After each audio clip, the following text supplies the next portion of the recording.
Culture. Wave that one west cover out that window. Let them know I'm coming with my kinfolk. Red letter ski mask on, but I don't really ski though. Bullets ball head like they going through chemo. I slide on them Tony Hawk type. Better get your thoughts right. Jumping high on walls, this ain't Fortnite. Red dot, it kinda make it way too easy for a headshot. I put you under when it turned into a headlock. I told my niggas think it's time to put the pressure on. You bring that paper, told her throw a little extra on. We go to war and see, I murder one, you murder two, it ain't the same degree. Better up into a capital offense for them dollars, but it really don't make sense. Guns behind tents with some liquor and we riding down the freeway. Slide on them, spin the block and replay, so we slide again. You know my position, I'm on standby. Ain't no competition, it's a landslide. Or you a rider, motherfucker, ride again. You said you slide on them, nigga, slide again. Niggas claim they hot, but we been fire. If they ain't one of mine, so they ain't tired. Oh, you a rider, motherfucker, ride again. You said you slide on them, nigga, slide We got this mapped out. Niggas selling wolf tickets, not living what they rap out. Said he gon' ride, too emotional, he'll crash out. And I ain't boxing, wrestle with this cannon, you gon' tap out. 100 troopers in the building, turn this shit into a blackout. We both come from the mother, why you tryin' to do me dirty? He cut himself off, we let him rock, he ain't worthy. You playing ball courts, throwing number like a jersey. While niggas folded like origami, I kept it sturdy. Told my son he got the blood of a king, he ain't got a word. They gon' cross you like a Christian, it's better to learn this early. They be watching, trying to copy, asking questions, trying to learn me. I ain't in the back and forth if the business don't concern me. Catch the wrath from my anger, I be trying to give a mercy. Ask the angels keep me covered, I'ma slide, they might have heard me. They playing with that fire, get too close, it's gonna burn me. We ain't never looking back, moving forward, it's the journey. You know my position, I'm on standby. Ain't no competition, it's a landslide. Or you a rider, motherfucker, ride again. You said you slide on them, nigga, slide again. Niggas claim they hot, but we been fire. If they ain't one of mine, so they ain't tired. Or you a rider, motherfucker, ride again. You said you slide on them, little nigga, I'm made. All these rappers soft, claim they all cut from a hold of a clove. I'm the one with the blade. Untamed gorilla, keep your hands out the cage. I be standing on they neck, one west to the grave. You can keep your mercy, nigga, I ain't worried. Revenge call me buddy love, I call her Miss Purdy. Nigga try to blitz, I'm going 730. I'ma shake the whole room like Big Shirty. Nigga say one war, it's whatever, buddy. Glock fully loaded, you know these letters bloody. Come for me, you a bitch, homie. Boy, I'm realer than your big homie. 144, yeah, the one and only. And you know I keep this blick on me. Bout to slam you like Mick Foley. I got that black out on my arm, play that bitch like a violin. Said me try me once, nigga, try again. You know my position, I'm on standby. Ain't no competition, it's a landslide. Or you a rider, motherfucker, ride again. You said you slide on them, nigga, slide again. Niggas claim they hot, but we been fire. If they ain't one of mine, so we ain't tired. Or you a rider, motherfucker, ride again. You said you slide on them, nigga, slide again.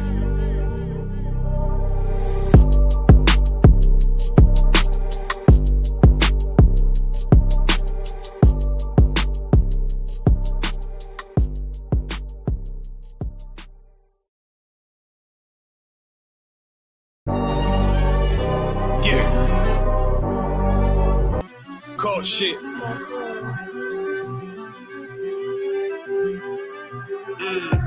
I ain't come with goons, but I'm well connected. Walk in the room and pop, pop, pop, like you got rejected. Let me see if you qualify or not. Spinning up in the tenant truck, riding around your block.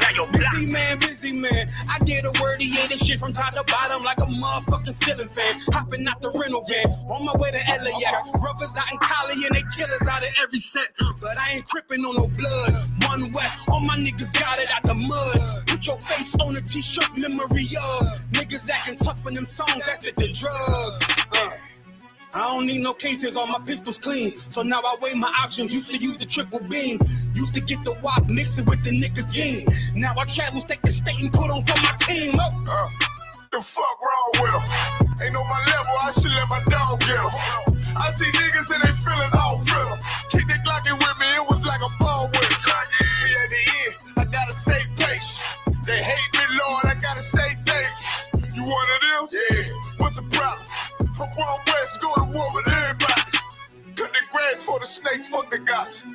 front line with them soldiers, that's my pot shot. Gun drawn, trying to curse an imposter. She get out the pocket, go to war with everybody, yeah. Shit that hate make it to the featherweight. Niggas claim they hard, but they sweeter than a debit cake. Hold on, think it's time to introduce. I'm a man and a beast and a stepper and a ruler. Hold on, and a G and a soldier and a mover. Hold on, and a killer and a prophet and a shooter, nigga. Trying to stay humble, my shit crazy. Cult leader, need the blue stripes, no brick baby. Can't be serious, you a funny boy, young fly. Look wrong, must be a dummy, I ain't gun shy. Fuck that little bitch, she a hook. Nigga swear he the go, bring him to the bush, The fuck wrong with him? Ain't on my level, I should let my dog get him. Niggas in their feelings, I don't feel them. Kid the Glocky with me, it was like a ball with him. Be at the end, gotta stay patient. They hate me, Lord, I gotta stay patient. You one of them? What's the problem? Fuck World West, go to war with everybody. I'm from Philly, you get hot, you catch a cold case. I'm one West, these brothers trying to set my soul straight. Then turn me to a prophet from a demon, and I'm locked in this shit and I ain't leaving. Never. Ski mask transform the war mode like I'm Voltron. Stamp on my head and my chest from the most high. Put something tight around your neck like a bow tie. Got my niggas waiting charged up like they phone died. Red letter, drip clean, it looks so fly. Claim he riding, that's why I left his ass roadside. He gon' die. Skyscraper to a nosedive. 9mm plus P, fuck a 4-5. The fuck wrong with him? Ain't on my level, I should let my dog get him. I see niggas in their feelings, I don't feel them. Kick the Glocky with me, it was like a ball with him. Be at the end, I gotta stay patient. They hate me, Lord, I gotta stay dangerous. You one of them? Yeah. What's the problem? I'm World West, go to war with everybody.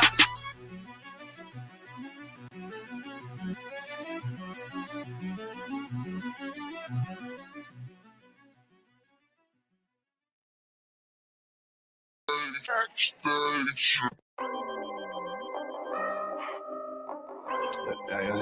the table.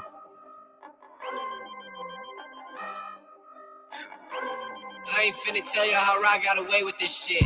If I'm more right, that's good business. She look good, but hang with dumb bitches.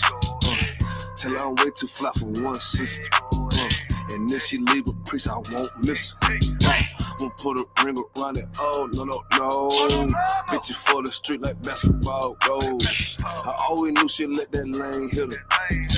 Won't get a cent from me, I ain't simple. Bitch, now I ain't gon' work it out.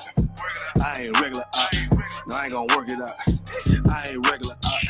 You civilian out. Nah, failure out. I ain't gon' work it out. Cause I ain't regular out. I ain't regular out. You's a regular out.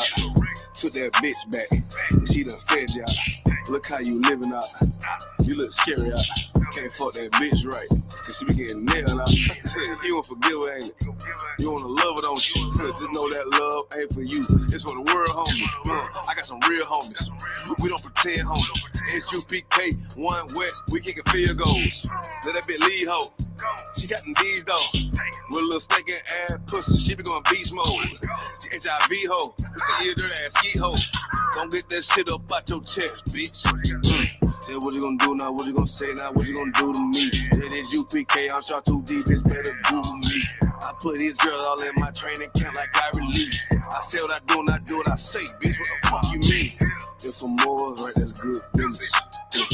She look good but hang with dumb bitches. Tell her I'm way too fly for one sister. And then she leave a priest, I won't miss her. Won't put a ring around it, oh, no. Bitches for the street like basketball goals. I always knew she'd let that lane hit her. Won't get a cent from me, I ain't simple. Bitch, now I ain't gonna work it out. I ain't regular out. No, I ain't gonna work it out. I ain't regular out. You civilian out. Nah, failure out. I ain't gonna work it out. Cause I ain't regular out. I get paper, bro. Got my standards up. You a munchkin out. Catching these out. Check my favorite out. I'm a player out. These niggas top block. Taking lead out. You shouldn't be worried about these broke ass bitches. And don't compare yourself to simp ass niggas. Had to shine a light on these disparate ass women. Cause they be tripping hard, acting like they different. But a bit be basic, bit be horn and bit be naked, drinking, faking, stankin', the shame is dirty. My bit be fake. I don't get too fucks about you. I wouldn't have put no baby in you. Bitch be saying they got that paper, look, they let me itch. Done caught the penalty, hit my energy, got me feeling me. Ice hitting on them, these diamond teeth, that's into me. And I'm getting right and I'm stacking up and I'm getting to it. And these niggas hate, but they can't touch cause I'm bulletproof. If for more, right, that's good business. She look good, but hang with dumb bitches. Tell her I'm way too fly for one sister. And if she leave a piece, I won't miss her. Won't put a ring around it. Oh, no. Bitches for the street like basketball goes. I always knew she'd let that lane hit her. Won't get a cent from me, I ain't simple. Bitch, nah, I ain't gonna work it out. I ain't regular out. No, I ain't gonna work it out. I ain't regular out. You a civilian out. Nah, failure out. I ain't gonna work it out. Cause I ain't regular out. Goddamn, love them AIDS, damn dick, she love, nigga. Ain't no taking nothing back. Cause I ain't.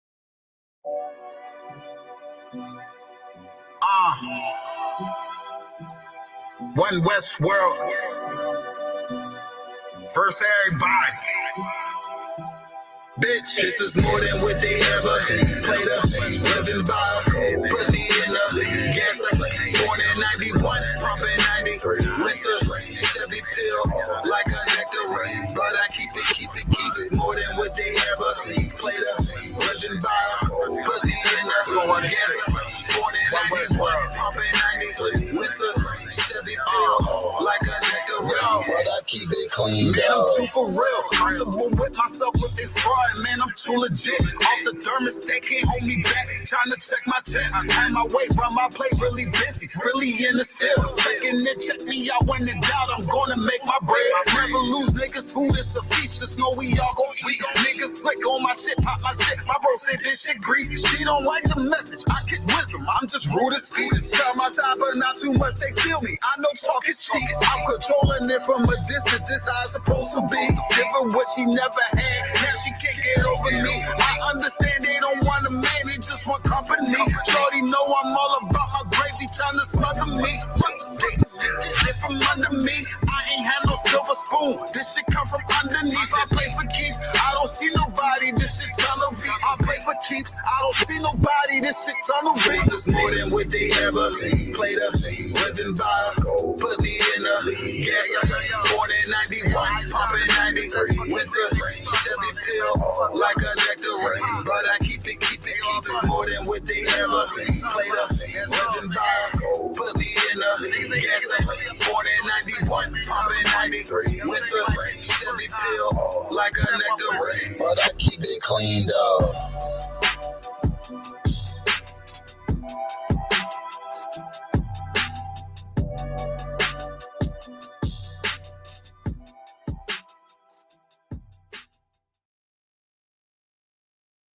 Ooh, 27 Club. Right, gang, let's go. Serious and you're looking for a Christ man, the one who anointed with the Lord, with the Spirit of the Lord to do his will. I'm that nigga.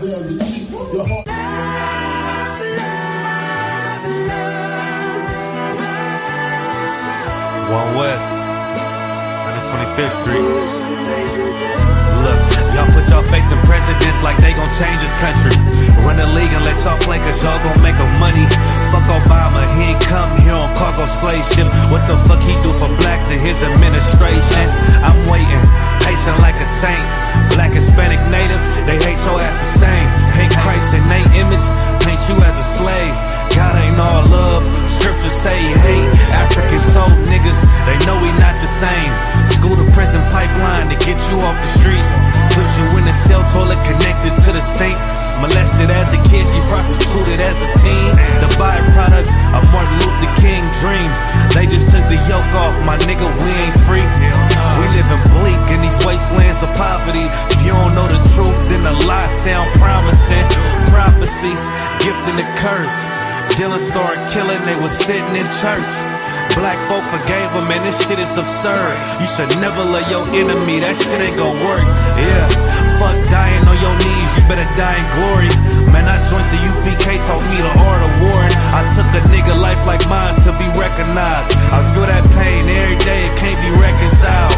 Pops banging, my sister a prostitute. My brother got life, and somehow I still found the truth. War ready, no cowards, no excuse. Fuck reparations, you can't bandage no open wounds. Blood on the leaves, body swing hung from a noose. I was on a run in Nashville and I found the truth. I called the school, class was being held by the shock on my life. I want to be a gangster like a cop. Do this for my brothers, real brotherhood. Everything we do, we got it out this book. My nigga, I can never be no African. UPK the only authorized acronym. I'm passionate about my brothers and sisters. We in hell, I ain't got nothing against them. That's another religion. If it ain't under your honor, ain't he murdered by them and got a hug from your honor. That's the way out for a coward in my observation.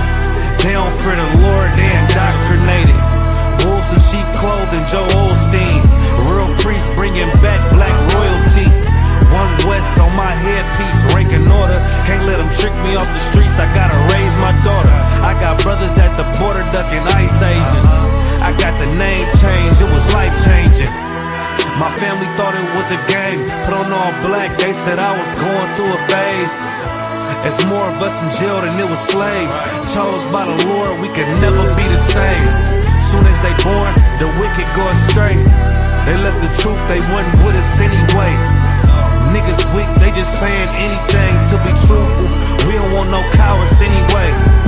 Look, coronavirus, that's a plague. You don't get too much sleep when you waking up the dead. First camp, I cut off all my dreads. I took an oath when that oil hit my head. Niggas capping like they live. Rock. Sister, y'all, clap it up. Gracias. Un momento por los anuncios. Mi nombre es General Mahayaman.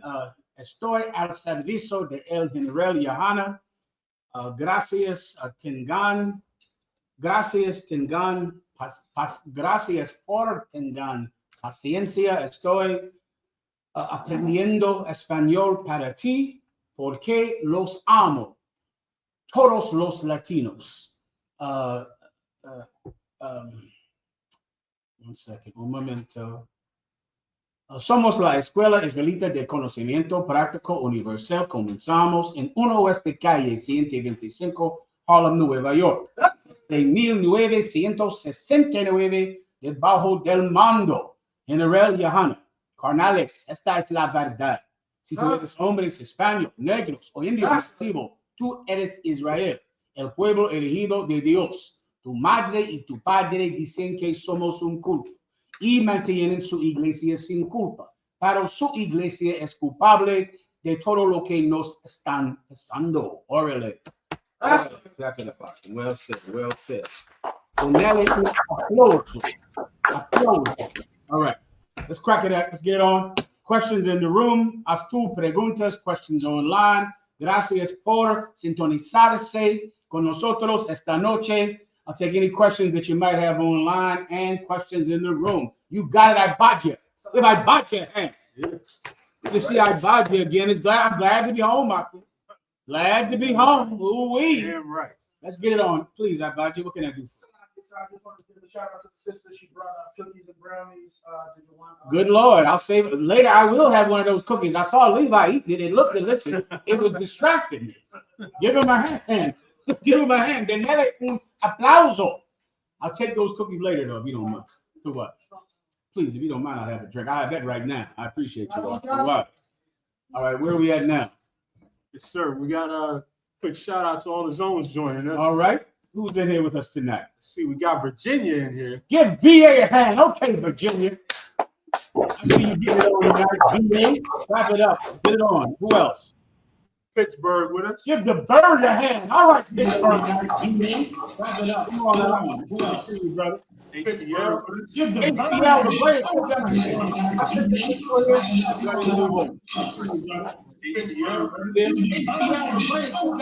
Slacking, we might have to mute.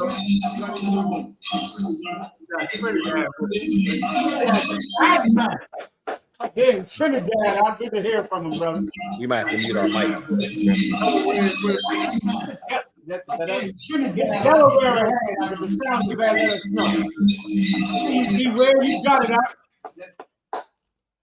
The Baltimore is with us. B-More, give B-More a hand. Who's the brother that we have from B-More? What's his name? Brother right here. Can you come off, Mike? I see you, and I see you, Warrior. Good to hear from you, up. Good to see you. Good to see you, Baltimore. I almost forgot. I have to tell you some excellent stories in here tonight, brother. The topics tonight, one of the topics is how do you know or proof that you are not in the truth, right? Fake Israelites, Christians, Muslims, you are not following God. You're not in the truth. And I have yet more evidence tonight that fake Israelites, Christians, Muslims, anyone outside of the Israelite school of UPK, you are simply not in the truth. I have heroic stories tonight about acts of heroism, man, done by officers in the Israelite school of UPK all over the world. I have one out there in the UK, man, where this brother did an amazing act out and held this criminal at bay. Held it. The police could not come and help him. The police could not come. He held it. The brother out there in the UK, Officer Dum Gabar. I'll tell you that story tonight. Denele un aplauso. Give him a hand. Also, where else? Over there in I think Baltimore. Over there in Baltimore, this brother saved the life of this sister. Who did I say?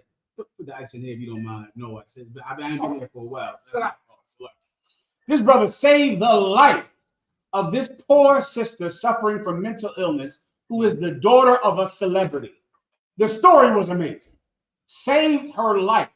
And it's another story of this brother that was in the middle of a mass shooting. A straight up and down mass shooter was shooting at everyone in this neighborhood. This brother out there in somewhere in Louisiana, brother. They're going to come on. All of these stories, these brothers are going to come on Cross the Line tonight. They're going to tell their stories tonight on Cross the Line. Do not miss Cross the Line tonight to hear acts of true heroism done in the Israelite school of UPK. And now you think about what your leader is doing, what your brothers are doing, what your priests are doing. You think about that when you hear these stories, all right? We'll get into that tonight. Right now, I will answer any questions that you might have on any topic at all. Please, preguntas, próximo. More preguntas. Go ahead. The brother in the chat says, Salaki General, what in your experience has proven to be the most effective ways, platform, and or methods to wake our people up? The most effective ways, platforms, to it, please, that's no problem. The most effective ways or platforms to wake our people up. Let me start backwards, okay? I'll start with the platform. The platforms vary from generation to generation. There was a time when the most effective platform was to go out into the marketplace where people buy and sell and speak. That was 2,000 years ago. That was the most effective way to do it. You just went to the highways, to the waterway, to wherever people came to get water, wherever people congregated at, you were there to give them the truth of God. That's how we did it back in the Bible. That's how Jesus Christ did it. He sent his men out to wherever the people were at. It was the marketplace. It was the waterway when they came to get water, the highways and the byways, meaning the highway is a big avenue where everybody is there. Then there's some byways where it's only two-way, which is what by means, where it's just people coming and going. That's what a byway is, right? You were there. We were there, making sure that they heard of the word of God. They heard a voice behind them saying, this is the way, walk ye in it. That was the original venue going out in the streets. Then now after, in the last days, after 1969, brothers got on pulpits of wood, which is what they got from Nehemiah, the 8th chapter, and they would just go everywhere all throughout New York, because that's where the truth started, Harlem, New York, 1 West 125th Street, Harlem, New York. So they started in Harlem. Harlem was a gigantic place. I mean, Harlem was, you know, people wanted to create Harlem in every city. You went to Philadelphia, they're trying to make a Harlem. You went to Detroit, they're trying to make a Harlem. In Chicago, trying to create a Harlem there, because it was just a place where black people had freedoms that they couldn't imagine having in Alabama and in Mississippi and in other states outside of the East Coast.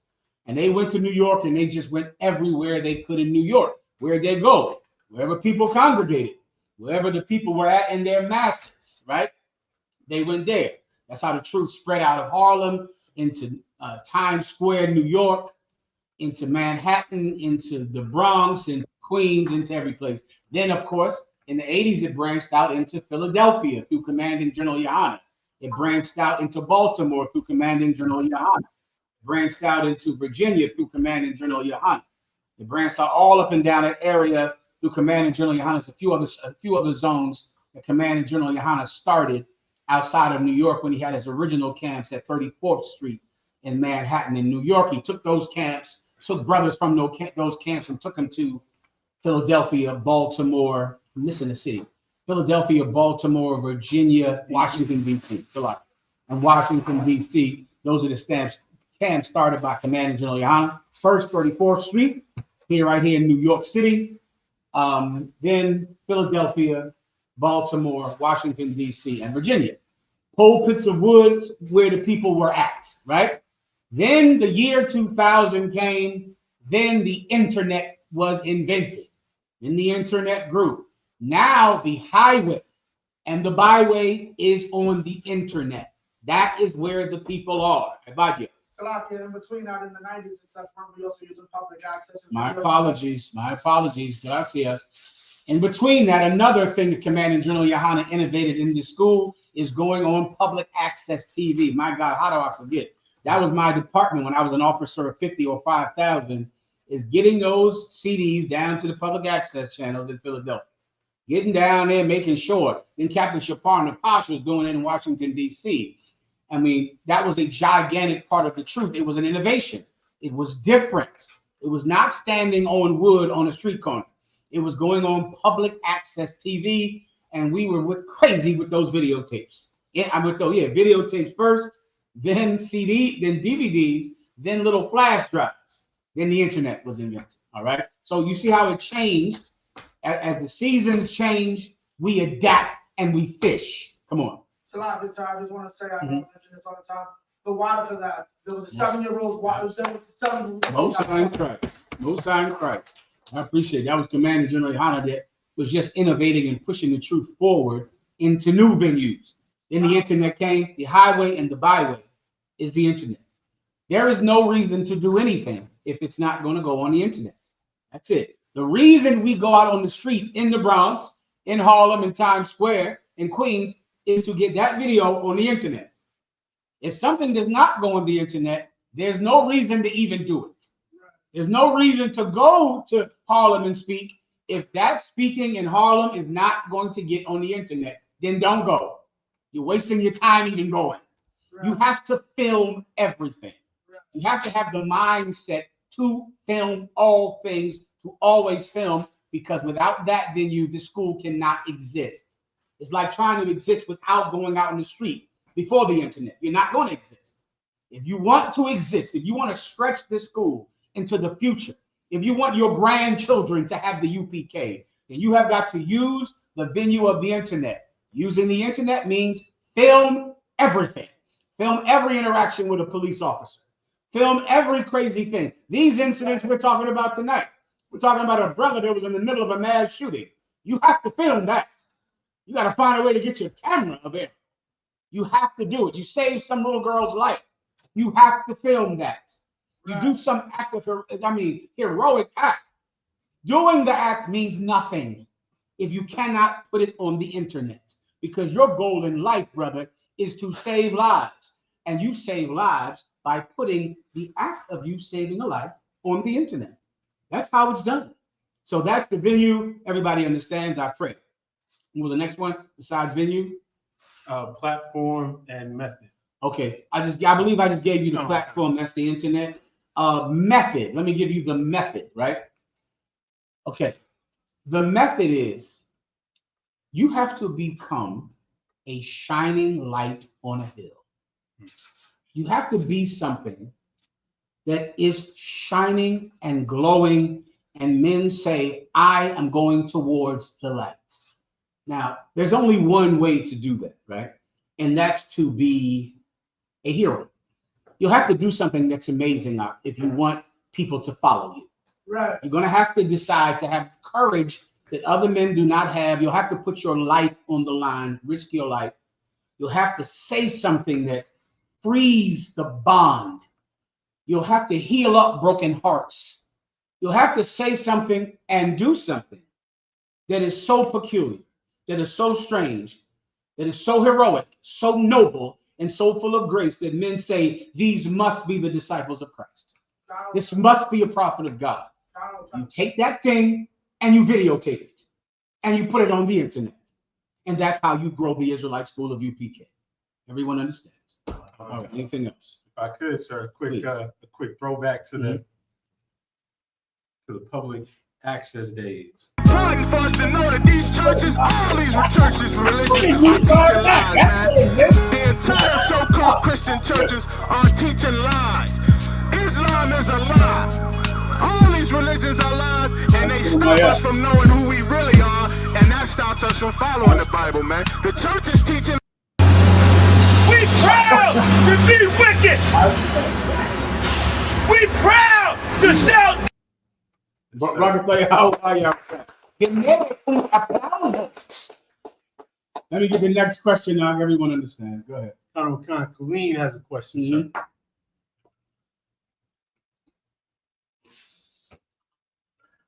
Give Colleen a hand. I see you, big Texas.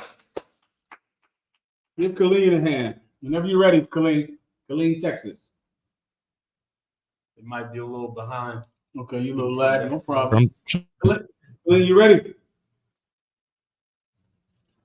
Khan, my mic wasn't I couldn't unmute myself. Shalom, Yahweh Shem Yashar Rakatham, my Lord. Good to hear from you. It's like it, sir, with your please. Khan, sir, with your grace and mercy. Sir, I had a question. Acts 15, Acts chapter 15, verse 17. Specifically, sir, I just want to know, are the Gentiles being mentioned in here? Are they Israelites or non-Israelites? This is James quoting Amos 9:9. Okay. Khan, sir. This is the book of Acts chapter 15. I'll start at 16. After this, I will return and will build again the tabernacle of David, which is fallen down, and I will build again the ruins thereof, and I will set it up, that the residue of men might seek after the Lord, and all the Gentiles upon whom my name is called, saith the Lord who doeth all these things. From what James is saying, are these Gentiles Israelites or non-Israelites? These are Israelites. This is in the book of James. The book of Acts, sir. Let me hear one more time. Read it again. Khan, sir. The book of Acts, chapter 15, verse 16. This is in the After book of this. This is an Israelite. That's what you have to know. If it's in the New Testament, and if it's giving any hope at all to any people, it's in Israel. Because that is the point of the New Testament. Many times as people read the Bible up, they never can escape their agenda.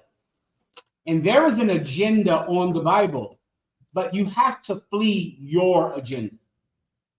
Everything has an agenda. I absolutely have an agenda with every word that comes out of my mouth. I have a purpose in saying it.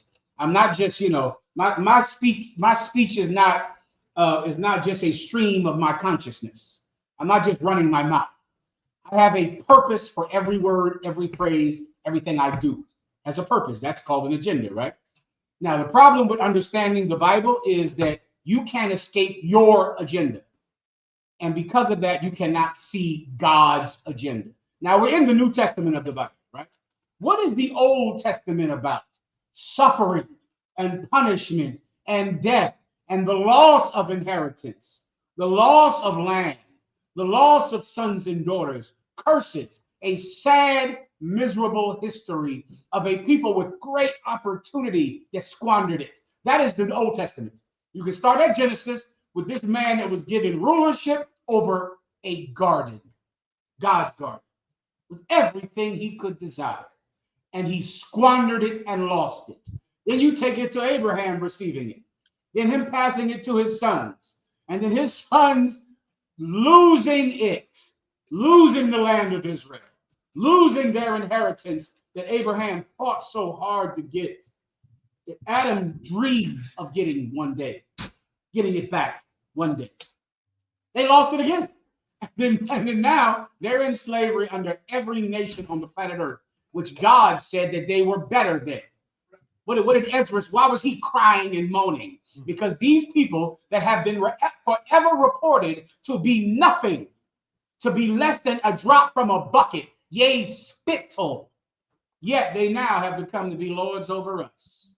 I cannot wait, Lord. I'm in agony. John in the New Testament was crying, because there was no one worthy to open the book, and he began to weep bitterly. Our entire history is sadness and misery and squandered opportunity. What is the agenda of the New Testament? To give hope to the same people that lost in the Old Testament, that they're going to win in the future. That's God's agenda. That's the whole point of having the New Testament. What in the hell is the point of having it? Can you imagine having a book of the Old Testament saying, the Israelites lost everything, God destroyed them. Let's make a new book and give the people that killed them everything. Give the white man everything. Give the French and the British everything. God has an agenda. The agenda of the New Testament is to redeem the people in the Old Testament. That's the agenda of God. Everyone understand this? Right. No one in this.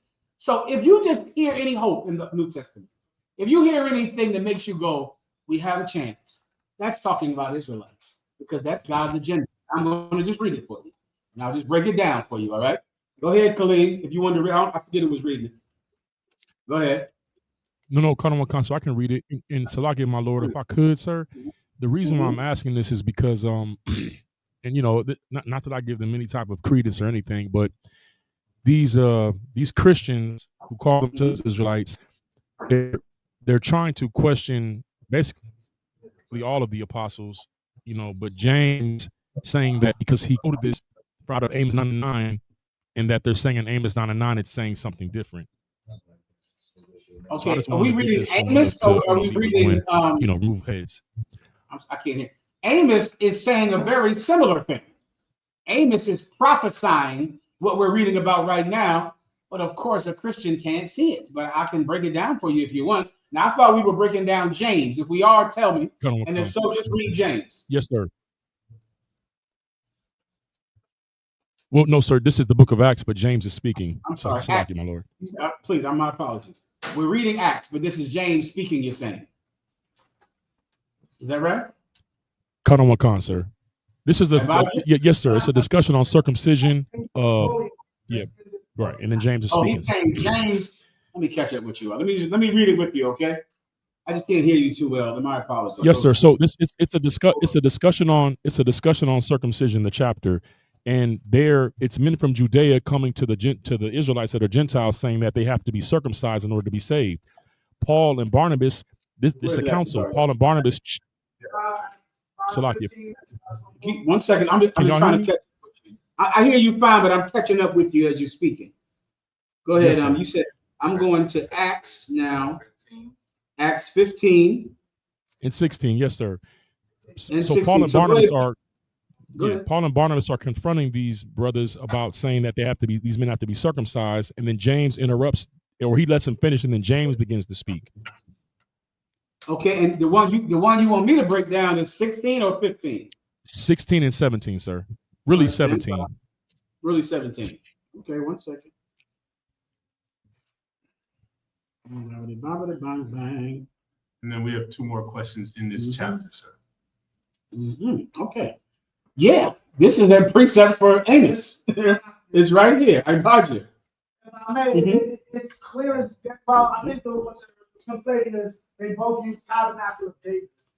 I guess. I mean, it's a precept for the one in Amos. Okay, you want to read this one first, right? Yes, sir. Yes, sir. I can read it if you want me to, sir. Okay, go ahead and read 16. Kanawakan, sir. This is the book of Acts, chapter 15, verse 16. After this, I will return and will build again the tabernacle of David, which is fallen down. And I will build again the ruins thereof, and I will set it up. Verse 17. So now, there's no controversy about that, is it? No, sir. That's solid. All right, go ahead.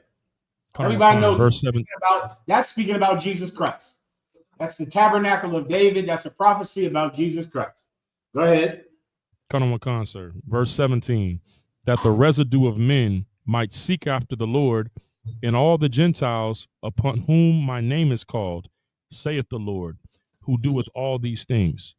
Now go back and read Amos. Kanawakan, sir. This is the book of Amos, chapter 9, verse 11. And in that day I will raise up the tabernacle of David that is fallen, and close up the breaches thereof, and I will raise up his ruins. Let me catch up with you. Hold on 1 second. Salaki, sir. Let me catch up with you. Where are we at again? This is the book of Amos, chapter 9, verse 11. Amos 9. You want to say something now? So if you like, we got the Bible. Oh, okay. I got it right here. That's better. You correct me. I can see it better. That's what who are? Let me see. Amos. Yes, sir. Chapter 9, verse 11. 9 and what again? Verse 11. Salaki, Go ahead, bro. if he's starting at verse 11, I would suggest he starts at verse 9. 9 and 9. 9 and 9. If I could, my Lord, it's I understand the context. I actually had spoke to Captain Tazarak. He told me to ask you this specifically, and he said it's to hone in on this. I'll give you 9 then, so everyone can hear it then. Amos 9 and 9. Go ahead and read it. Kanawakan, sir. For lo, I will command and I will sift the house of Israel among all the nations, like as a corn is sifted in a sieve. Yeah, you get that, right? Yes, sir. You get that, right? Keep going. Yes, sir. Like as corn is sifted in a sieve, yet shall not the least grain fall upon the earth.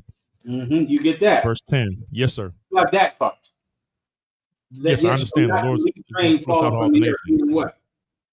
That he's going to pull us. He's going to pull all of his people out of all the nations that he's going to save. He's not going to miss one, right? Yes, not going to miss one of his people, right? Which is the agenda. Keep going. Kanawakan, sir. Verse 10. All the sinners of my people shall die by the sword. Read that again. Which say the evil shall not overtake nor prevent us. The people, all of the sinners of my people, which say the evil shall not overtake or prevent us. Give me the metaphor that's done like that today. I'll give it to you for time's sake. I'm saved. I'm a Christian. Everything is going to be all right. Nothing bad will happen to me. I'm saved. I'm saved. Everything is going to be fine. Don't worry about anything. Don't worry. You're saying that because you don't want to have any fear of God that might stop you from your sexual deviance, from your drunkenness, from your drug addiction. You don't want fear to seep into your mind because fear might change you. And that's the point. Any of my people that say the evil shall not overtake us, everything is going to be fine, those people are going to die. Continue. Kanawakan, sir. Verse 11. In that day will I raise up the tabernacle of David that is fallen, and close up the breaches thereof, and I will raise up his ruins, and I will build it as in the days of old. Come on, man. That's speaking about Jesus Christ, brother. Jesus Christ came from a family who had fallen. They were bereft of lordship. They had no more majesty. The heir to Solomon's throne was a carpenter in a ghetto. But the Most High God said he was going to rebuild that house as in the days of old. So you imagine when Solomon was king and how rich and powerful and in authority they were. That is what the Most High God promised to do again. This is also a precept that Jesus Christ comes from a man, comes from King David. Here's the prophecy right here. Let's go. Kanawakan, sir. Verse 12. That they may possess the remnant of Edom. Here we go. Slow down. Taste all of this. Because this is explaining Acts. This is it. Acts is like it's explaining this. You understand? Like this is the prophecy in the Old Testament. The book of Acts is explaining this precept right here, right? Making sure it's understandable to the new generation of that day. So read it one more time. Colonel Wakan, sir, from verse 12 or from the top? From 12. Yes, sir, Salakia. That they may possess the remnant of Edom. They're going to possess the what? The remnant of Edom. You need that word in there. That they will possess the remnant, what's left of Edom. Who is Edom? Our oppressor is Edom. The people snatching babies out of the arms of abuelas on the streets of New York and Chicago. Soon, North Carolina. That's where ICE is going to now. To North Carolina. The monsters of this planet.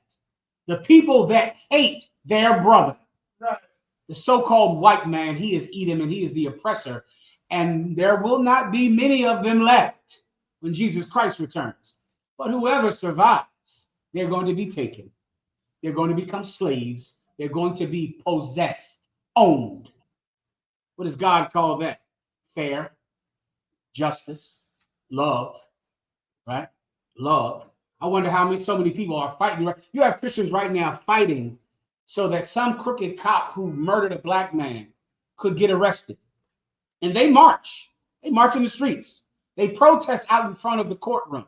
They wanted Derek Chauvin arrested. They wanted him to pay. And they sung songs and protested for justice. Yet and still, they cannot understand why this race of people must be prosecuted, must be punished. Well, why do you want justice for Eric Gardner or Fernando Castillo? What's the other brother that started all the riots?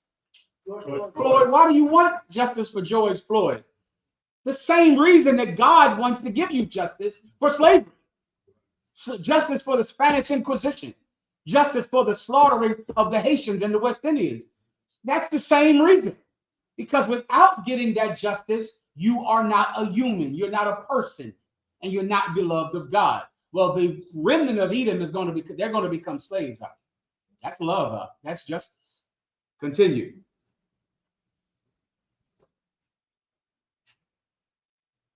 You got it, Colleen. You're muted, Colleen.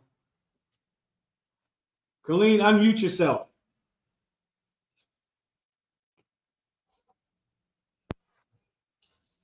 I'm going to keep going. Sir, can you hear me now? That's better. Go ahead. Salakia, sir.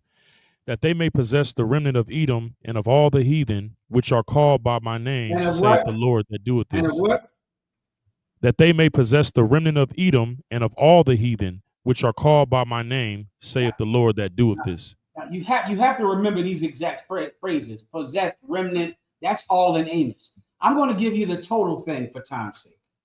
The Most High God is going to go into heathen countries, heathen lands, and sift the house of Israel from those heathens, right? So the Israelites in those lands are going to now receive salvation, even though they were once called Americans. They were once called Mexicans. They were once called Haitians. They were once in unity with the heathens of that land. But they're going to be sifted, and God is not going to miss one of them. He's going to get them all, right? And then there's other people at the same time in that land who are not the children of God. Those are the people we're going to be sifted from. Those people are going to die. Those people are going to go into slavery. So you have to think about the Gentile thing, like they're Gentiles, so God is going to get them because they are Gentiles, the children of God. These Gentiles, God is going to possess and destroy. They're going to be sifted. The sift is what all you need. That imagine these both of these people are Americans, right? One of them is going into slavery, and the other one is going to have salvation. And that is exactly what our oppressor is doing right now. Like this always bewilders me that you can't see how you can use the same word for the same people and treat them completely different because they are different people. You want to understand it? Right now. Let's understand right now. Aren't you an American? Aren't you? You're an American. You go and you sign, I'm an American. You go to work, you pay taxes, right? You're an American. And yet this white man is an American. Both of you are Americans. And yet when the police come and the tanks come and when they go to cut off welfare, They let you know that though you have the same name, you are a different people. And the white man sifts you from the white Americans. He sifts you out. And so many times you'll sit there and go, I'm an American. I'm a citizen. Why can't I get justice? Why can't I be treated like my white counterparts who are Americans like me? Because you're different with the same name. Because you're different, but you have the same name. And that is what's happening in Acts. It's this precept happening in Acts. Same name, but the process is different to both of them because one of them are the children of God and the other ones are the real heathens. Read 9. 9 is the whole thing. One of y'all said that, and that was a fact. Read 9, and then I got to go. Come on, sir. Amos chapter 9, verse 9. For lo, I will command and I will sift the house of Israel among all nations. Where is the house of Israel, Khalid? In all nations. That's where they are. And because they're in all nations, what are they? They're heathens, Gentiles. They're Gentiles because they're in all nations. That's exactly what the Old Testament says, brother, that they would be exiles from the Commonwealth of Israel. Now you're an American. Now you're a Mexican. Now you're French. That's what you are now. Now you're Russian. You know, for some goddamn reason, your father played basketball in Russia. Now you're a Russian. Like Kobe Bryant was an Italian. Like brothers right now having children in China, and the kids are Chinese, but they're not. But they're not actually Chinese. Right. But just like you're not actually American, you might not know that until a cop murders one of your sons, and then you realize you're not American, but you're both called American, but you're treated different. That's all you need. You want to understand the New Testament? Just understand how Americans are treated here. The Americans in Harlem are beaten. The Americans on the south side of Chicago are treated differently than the Americans on the north side of Chicago. That's it. You understand? Khan, sir. I got it. The water, sir. No problem. Proximo. If I may, sir, in that verse, because I'm perceiving that the confusion comes where it says, which are called by my name. So the which are called by my name here, and all the heathen which are called by my name. Read what you're called by my name in Amos. And then give it to me in Acts. Verse 12. That they may possess the remnant of Edom and of all the heathen which are called by my name. Boom. Now go to Acts. 15 verse 16, I believe. The book of Acts, chapter 15, verse 17. That the residue of man might seek after the Lord and all the Gentiles upon whom. How many Gentiles? All the Gentiles. That the residue is the same phrase as what? Remnant. Remnant. Keep going.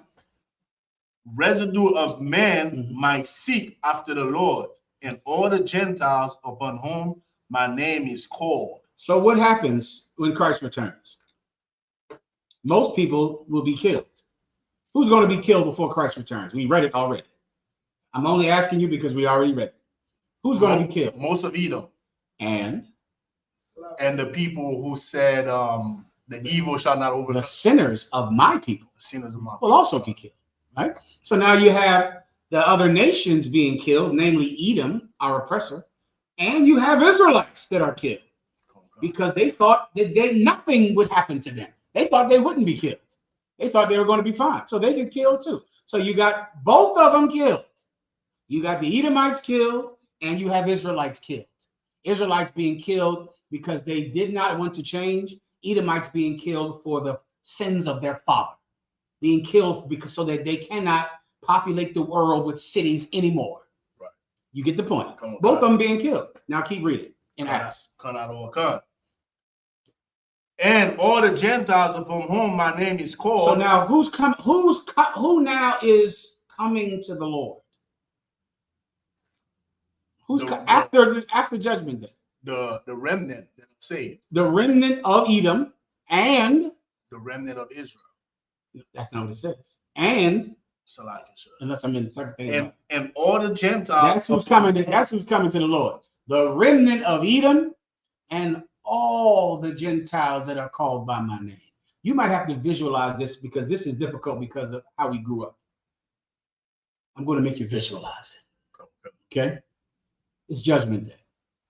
I mean, the Pentagon, the Secretary of War, and all of the tough guys, all the militaries and armies of this world that oppress our people, they're gone in 1 hour, right? The Christians, the Muslims, the atheists who decided to join our oppressor, they're gone, right? They're the sinners, right? And then everyone on the planet Earth is sitting there left, hungry, thirsty, smoke all over them, scared to death. And now what does everyone on the planet want to do? Everyone want to seek God now. Everyone wants to survive. That's the damn sure, right? Precept, the gates of the kingdom of heaven will be open day and night so that the glory of the nations can be brought into it. Every nation is going to be bringing their gold to Jerusalem, shaking and trembling, scared to death. You understand? Okay. So imagine you got the remnant of Edom, ain't much of them left because of what they did in the past. Then you got people from France, people from America, people from Great Britain. You have all people coming to the Lord saying, can't death pass? Isn't this enough dying? Hasn't there been enough dying? That's a precept. You know what I'm talking about, right? And Agag, the king, after all of the Amalekites were slaughtered, and there was one Edomite left, and he says, surely death is past. Surely there won't be more killing. That's going to be everyone on the planet Earth. Some of them will be Israelites. Some of them will be actual heathens. And what's going to happen?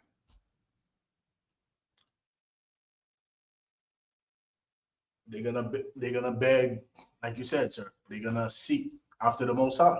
And what's going to happen? We read it. So I'm breaking it down to you in a way for you to see it. That's it. For you to see it. What's going to happen?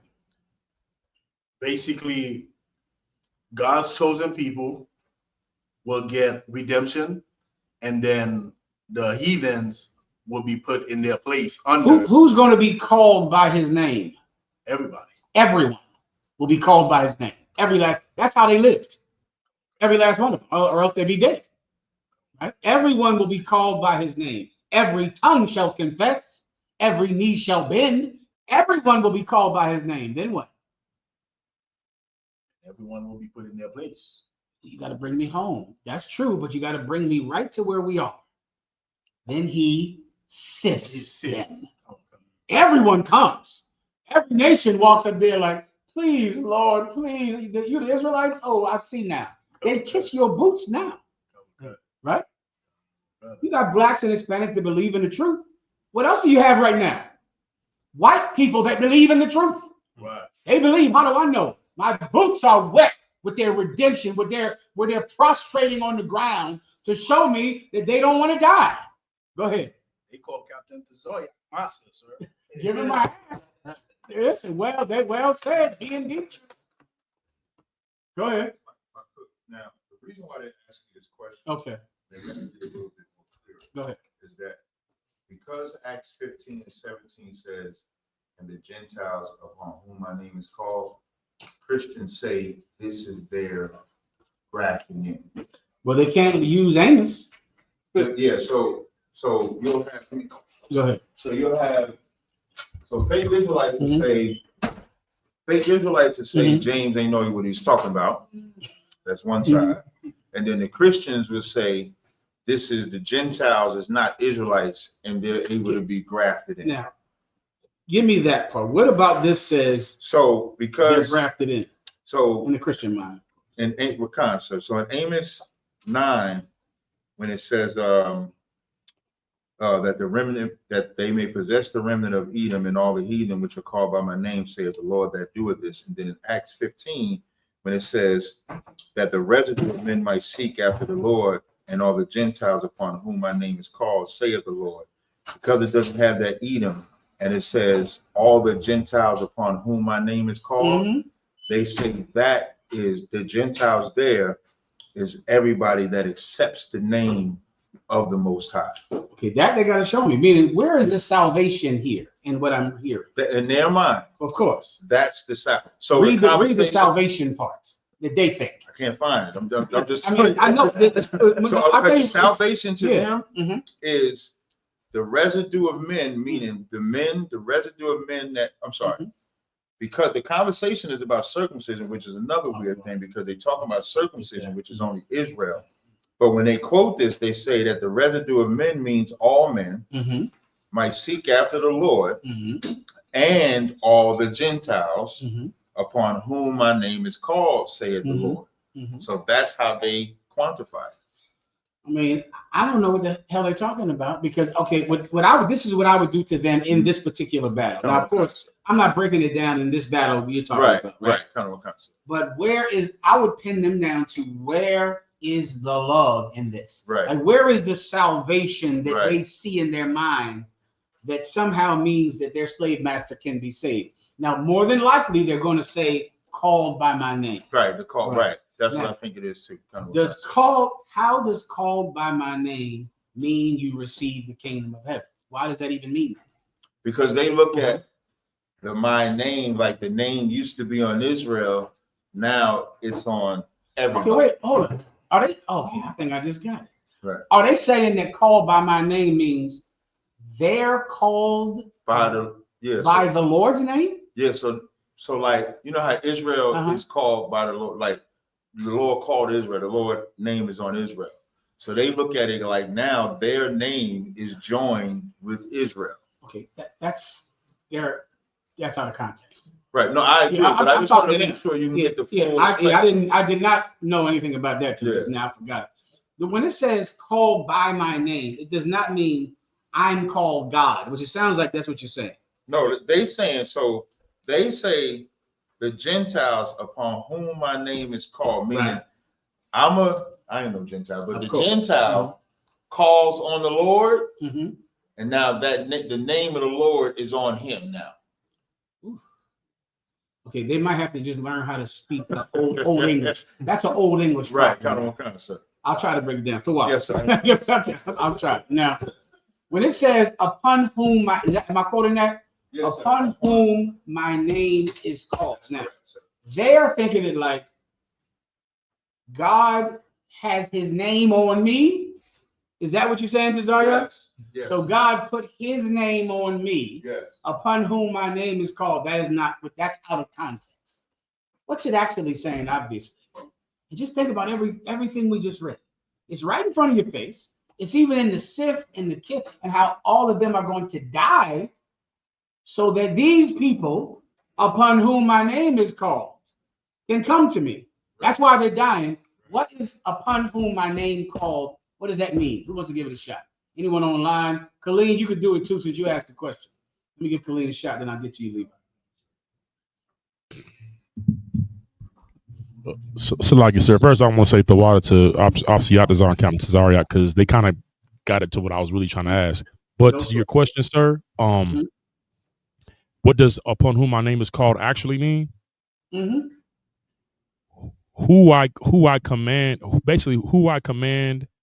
to be servants to the nation of Israel because everybody else who resisted perished.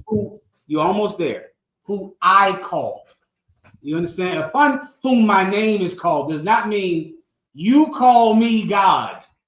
You call me now God has a name, which is Yahweh. Now I'm called God, which is what it would have to mean. They're twisting it to say it means now I'm a child of God. Right. That's right. I'm a servant of God. But if I'm a child of God, then I'm not called God. Right? You don't got a name and your son got a name? How you know who the hell's a different? Right? You have different names. Junior. Even if you got the same goddamn name, you're MAHAYAMAN Junior or some other name.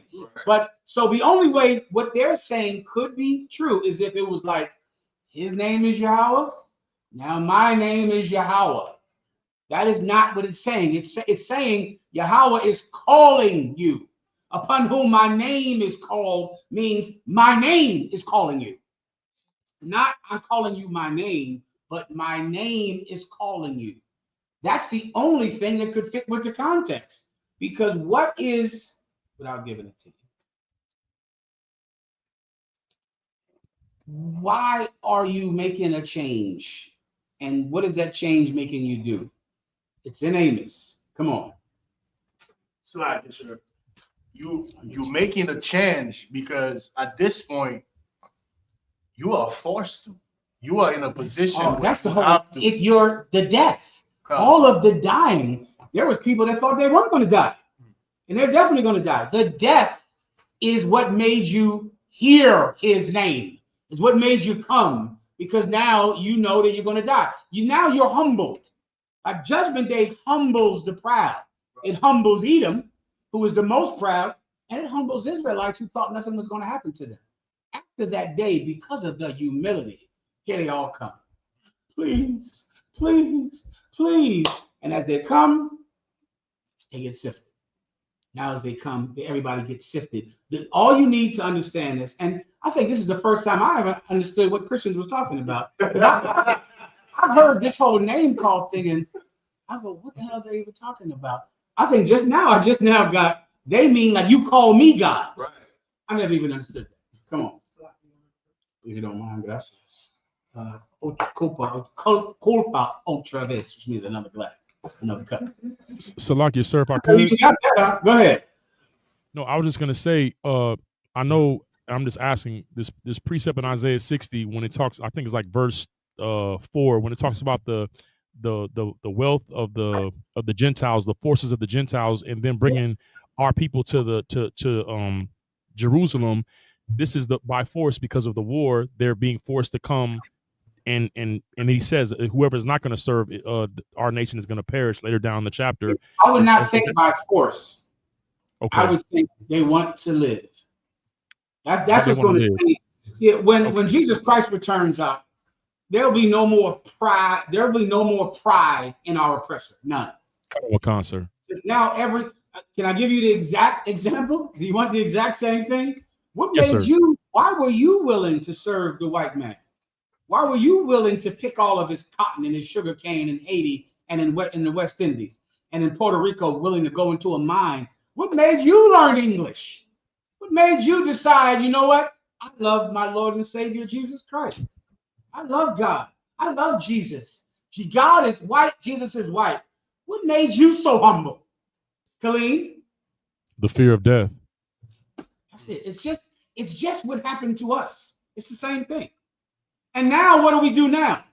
We come willingly to the altar to give ourselves over to Jesus, to become Christians, to vote, to stand in line and praise our Lord and Savior and receive a bowl of bread and soup. We were humbled by oppression and death. And now the white man doesn't even say become Christian. You want to become Christian because you don't want to die. You don't want to starve. Well, when Jesus Christ comes back, white people are going to come running to the name of God. Do you understand? Come running. Everyone's coming. Everyone is just coming. The Israelites who survive are coming. That's in the New Testament as well. Well, there'll be people taken up on the chariots who don't know why they're there. That's in the Bible. The remnant of Edom and of every race, the Chinese will be saying, please, please, please be our king. Please be our king. Please let us serve you. Everyone will become what you became, which is the agenda. This precept is saying that we are going to have slaves. And how are we going to get these slaves? Bring me home, Khalid. We're going to get these slaves because they're going to want to live. And the only way they can live is to serve us. And who's going to make them come to you? The Lord, upon whom his name is called. They're going to be what? What are these people going to be? Called by his name. They're going to come forward. They're going to come into the gates of Jerusalem, bringing their wealth. They're going to be called by him. All you need to get this is switch your head from God is going to call me God. I'm going to be called God. To God is calling these people. You understand? Just switch the call, because you don't understand. I'm talking to Chris. They don't understand the old English of it. That's all. It's just the old English of it is they're called by the name of God. Not they're called the name of God. They're called by. God damn it, it's right there. It's right in there. They're called by the name of God. This is how a Christian sees it. They are called the name of God. And Christians do that with the Bible. They see a word in it, it's not there. Christians read this and they see the people who are called the name of God. Well, that's me because I'm a Christian and I'm God. I'm his chosen people. I am now a Christian. They don't even see the called by the name of God. The name of God is calling you. The name of God is calling you to come here. Come here. Man, I got 1,000 precepts if you need them. I can just keep going if you want. How about this one? How about the book of Luke? How about all the brothers come up? Let me see what penny, how you've multiplied my penny. What have you done? Have you done the work of God? Let me see it. Let me see the evidence of your work. And the other people who would not that I should reign over them. They bring them before me. By my name. Come here. Come here. They come here.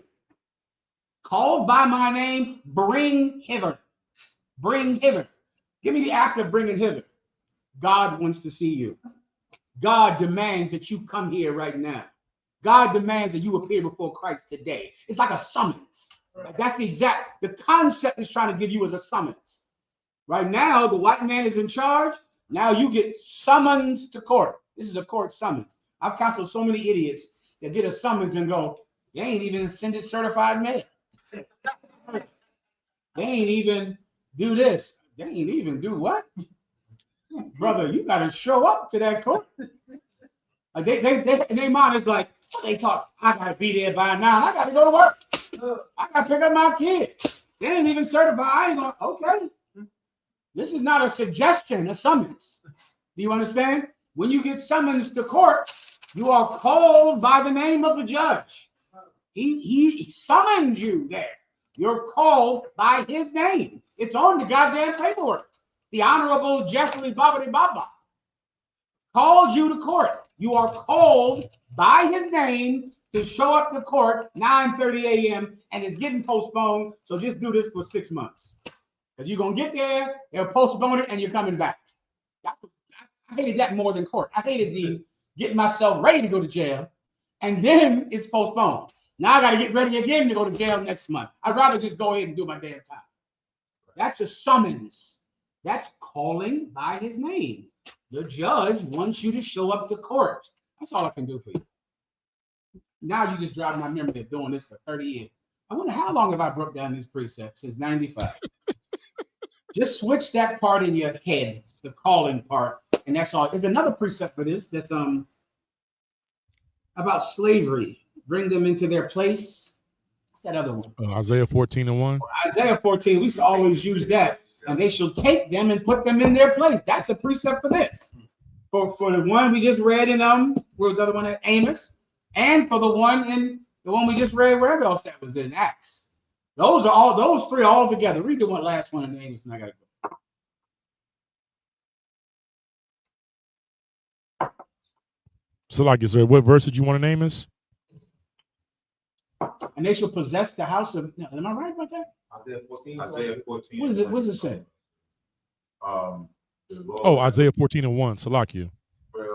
And they shall take the possession. Not that one. It's enough. It's not there. It's another one. Where's the precept for that one? You said Isaiah? Yes, it is Isaiah. Isaiah 14. Let me hear that, please. Let's go. I'm going to hear you, Cesario. Go ahead, Khalid. You want Isaiah 14:1, sir? Yes, please. Come on, sir. The book of Isaiah, chapter 14, verse 1. For the Lord will have mercy on Jacob and will yet choose Israel and set them in their own land. And the strangers shall be joined with them, and they shall cleave to the house. Another one they would always pull. Shall be joined with them, and the strangers will be what? Joined with them. They would pull this up. See, we're going to be joined together. Hallelujah. Black people and white people coming together as one. And the strangers shall be joined with them. Keep going. Come on, sir. And they shall cleave to the house of Jacob. Yeah. Keep going. Come on, sir. Verse 2. And the people shall take them and bring them to their place. So the people shall do what? And the people shall take them and bring them to their place. Now, and can the you house. visualize this, Khalid? Visualize this, Khalid. Take your time. Because if you can just see this, this is all you need. Right. No, the Read it court one more summons was time, good Khalid. enough. I'm gonna stop you to visualize it. Go Yes, ahead. sir. Come on, Wakan, sir. And the people shall take them and bring them to their Before that, place. from the top. Come on, Wakan, sir. 14 verse 1. For the Lord will have mercy on Jacob and will yet choose Israel. So and now we set know them who's getting the. Now we know who's getting the blessing in this deal. Right. Now we know who gets the good part, right? In this deal, Israel. Keep going. Come on, Wakan, sir. And set them in their own land. Now we know this And is in the land of God in Israel. Keep going. Come on, Wakan, sir. And the strangers shall be joined with them. The strangers shall be what? Shall be joined with them. Who's going to join the strangers with them? Khalid. The Lord. Thank you. Give him a hand. That's where you got to go with this. God is doing this. They're going to be joined with them. Now, in your mind, it's like equality. You think that's an equal, an equal relationship. The strangers will be joined with them. What does the word cleave mean in this context? Khalid, do you know? Come on, Wakan, sir. What does it mean? Like our people in line for the food banks right now. You're right, but let's look it up real fast. What does cleave mean in this context? Can you look it up real fast? Sure. Go ahead.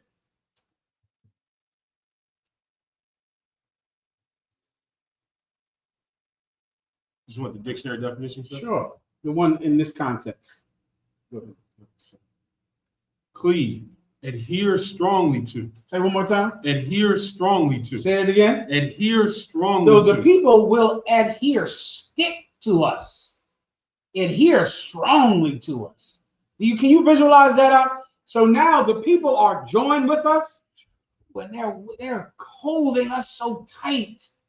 They're never letting us go. I'll dance for you. I'll sing for you. I'll pick your cotton. I'll babysit your children. I'll speak your language and give up my language. I'll call myself whatever name you want me to call myself. They're going to do that to us. They're going to want to be with us desperately. I mean, desperately. You know what that feels like, right? You know that feeling to really want to move out of your neighborhood and move into their neighborhood? Who hasn't felt that? Everyone. I don't know how. I mean, what age were you when you were ashamed of your block and just wanted to live where those white people live? Just wanted to live over there with them. Wanted it so bad.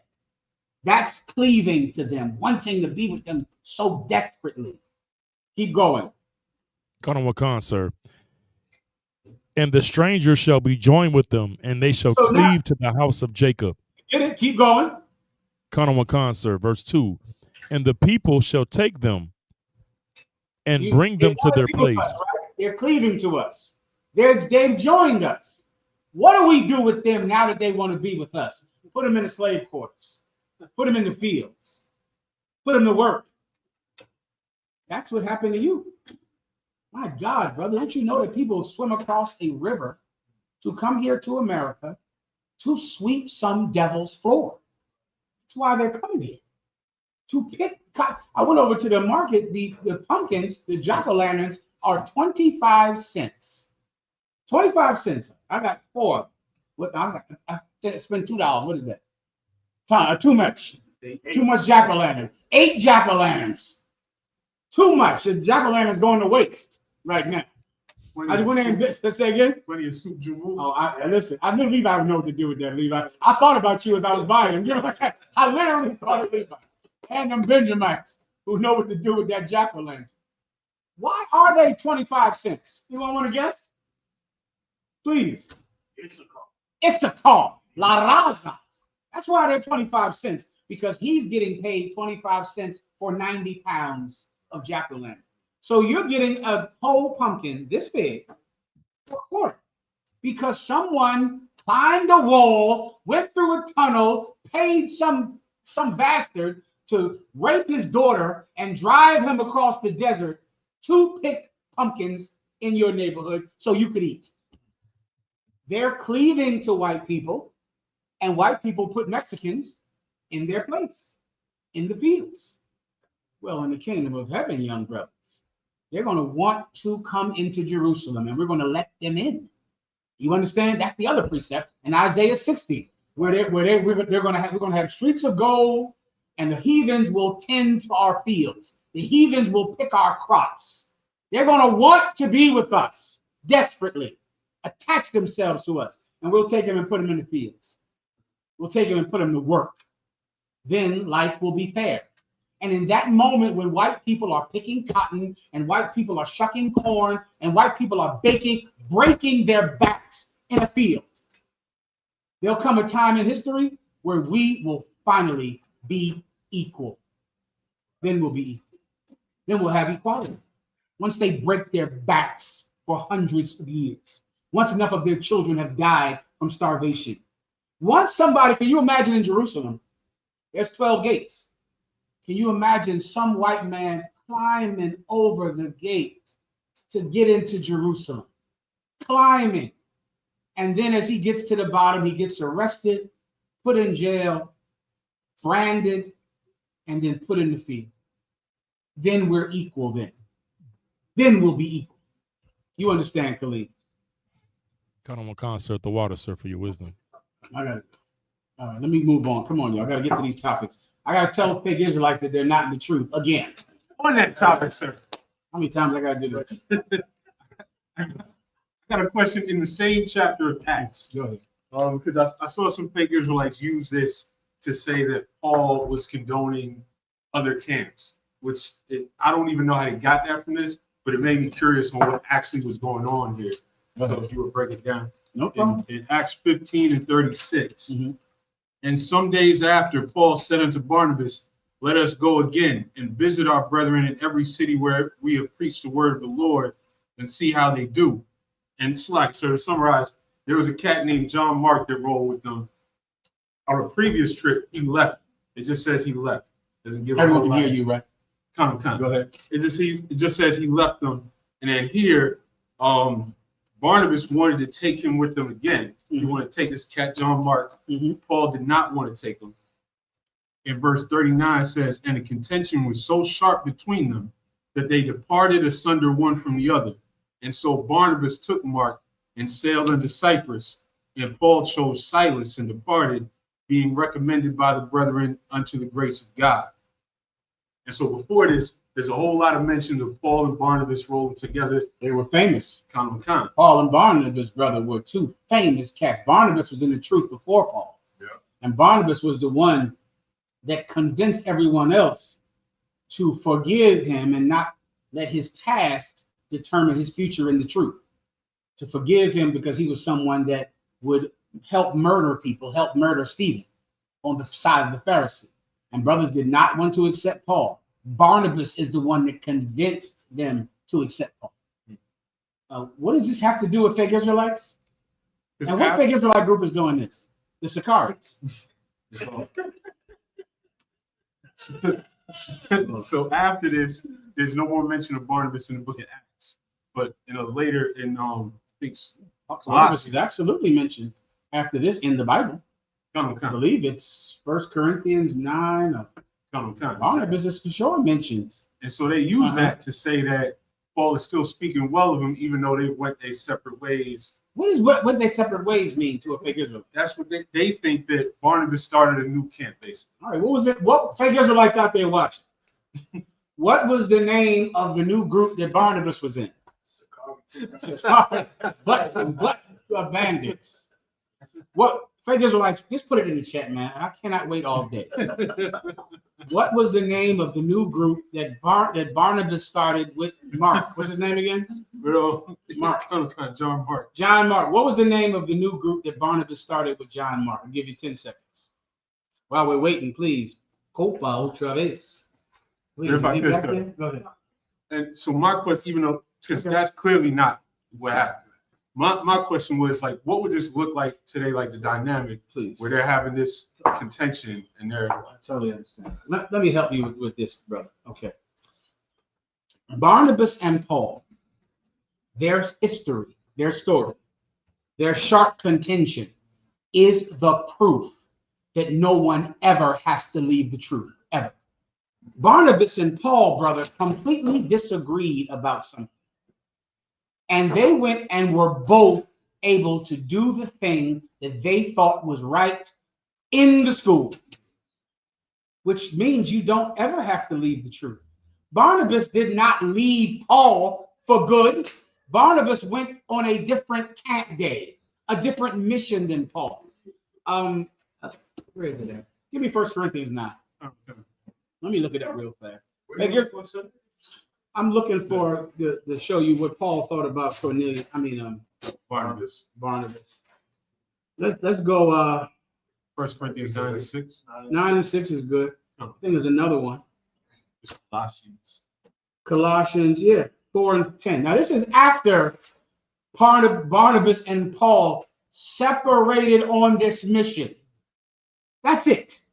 God damn it! Am I not with Gadalhar because I don't go to camp on Hollywood Boulevard?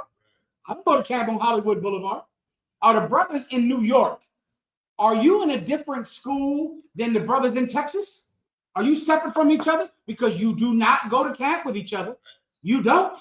So are you in a different school? I'll ask you again, fake Israelites, the butt plugs, the what's the thing that they like, the pegging kit. What was the name of the group that Barnabas started after he left Paul? Because y'all told me in the car that it's a whole nother group from the Sicaris. Had a whole nother name, the Lighthouse of God. Said, how many names I've heard of? How many names over and over with the same shit that I'm bored by? It's boring, fake Israelite groups. It's so boring. I'll try to explain this, but I have to move on. Fake Israelites, you're not in the truth. You did not do what Barnabas did. Barnabas did not leave Paul. He went to a different camp than Paul. That's it. Now I'm going to read you a precept after they went to a different camp. Read it, please. Yes, sir. Colossians 4:10. Aristarchus, my fellow prisoner, saluteth you, and Marcus, sister's son to Barnabas, touching whom ye receive commandments. If he come unto you, receive him. Read that again. If he come unto you, receive him. If who come unto you, these are the schools that Paul is over, and these people who he loves. And he's saying, if Paul and this other person come unto you, receive Barnabas. If Barnabas comes into you, receive him. Receive him. Kill the fatted calf. Barnabas is coming down to your city. Let him in. Bring him in there. Barnabas, let him in. Give me the other one. Come. 1 Corinthians 9:6. Or I only and Barnabas. I say it one more time. Or I only. Read 2 verses above this. You might need to. What verse is this at? This is 9. This one I want you to give me 9 and 1 because you might need some context for this. Come. Please go ahead. 1 Corinthians 9:1. Am I not an apostle? Am I not a what? Am I not an apostle? This is the apostle Paul speaking. Let me tell you about fake Israelite talk, which is why they bore me so much, right? They have no understanding of the Bible and no power, and that doesn't tell them that they don't have any understanding of the Bible. My God, you're not even like Christians, where at least you have some power. Right. You at least the Christians are good game to destroy. But what in the hell have I destroyed if I destroy the lighthouse of Jesus or the Safari? You're not even anything worth hunting. You're not good game. This is the Apostle Paul telling people who did not want to honor him as an apostle. Does that sound familiar to Sarya? Who called me about this today? This is what Paul said all these years ago. Read it again. Yes, sir. Am I not an apostle? Read that again. Am I not an apostle? Paul, 2,000 years ago, had to get in what battle? A battle about Paul. Now here we are again. Here we are, 2025. I have to still battle somebody and tell them that Paul was an apostle. Still, Paul had to battle people to prove he was an apostle. And it's right here. And the fact that this is in the Bible doesn't tell you that you're wrong. The fact that you don't know if Paul was a man of God, he surely was, because he knew about you 2,000 years ago. He knew about you. He knew that some butt plug would We don't follow Paul. Paul is not an apostle. Read it again. Am I not an apostle? Aren't I an apostle? Keep going. Am I not free? Aren't I free? Go ahead. Have I not seen Yahushua Mashiach, our Lord? My God, Jesus Christ appeared to him on the road to Damascus. He saw him, just like Peter did, just like James did. Keep going. Are not ye my work in the Lord? Aren't you my work in the Lord? Hey, fake Israelites. You are Paul's work in the Lord. You're in the truth because of Paul. Right. You left it, back in the 80s or whatever the hell you left it. Oh, I guess these fake Israelites weren't even in the truth or not. Jesus Christ. Fake Israelites are kids that have never been in the truth. Right. Well, the cat who started the group that your leader left, he used to be in the UPK, right? A long, long time ago, back in the 90s or the 80s. He used to be in the truth and left it. And now he started some group with you. When Paul prophesied that you would exist, that there would be somebody who would say Paul is not an apostle, no one should follow Paul, he's not a man of God, and he knew about you 2,000 years ago. Continue.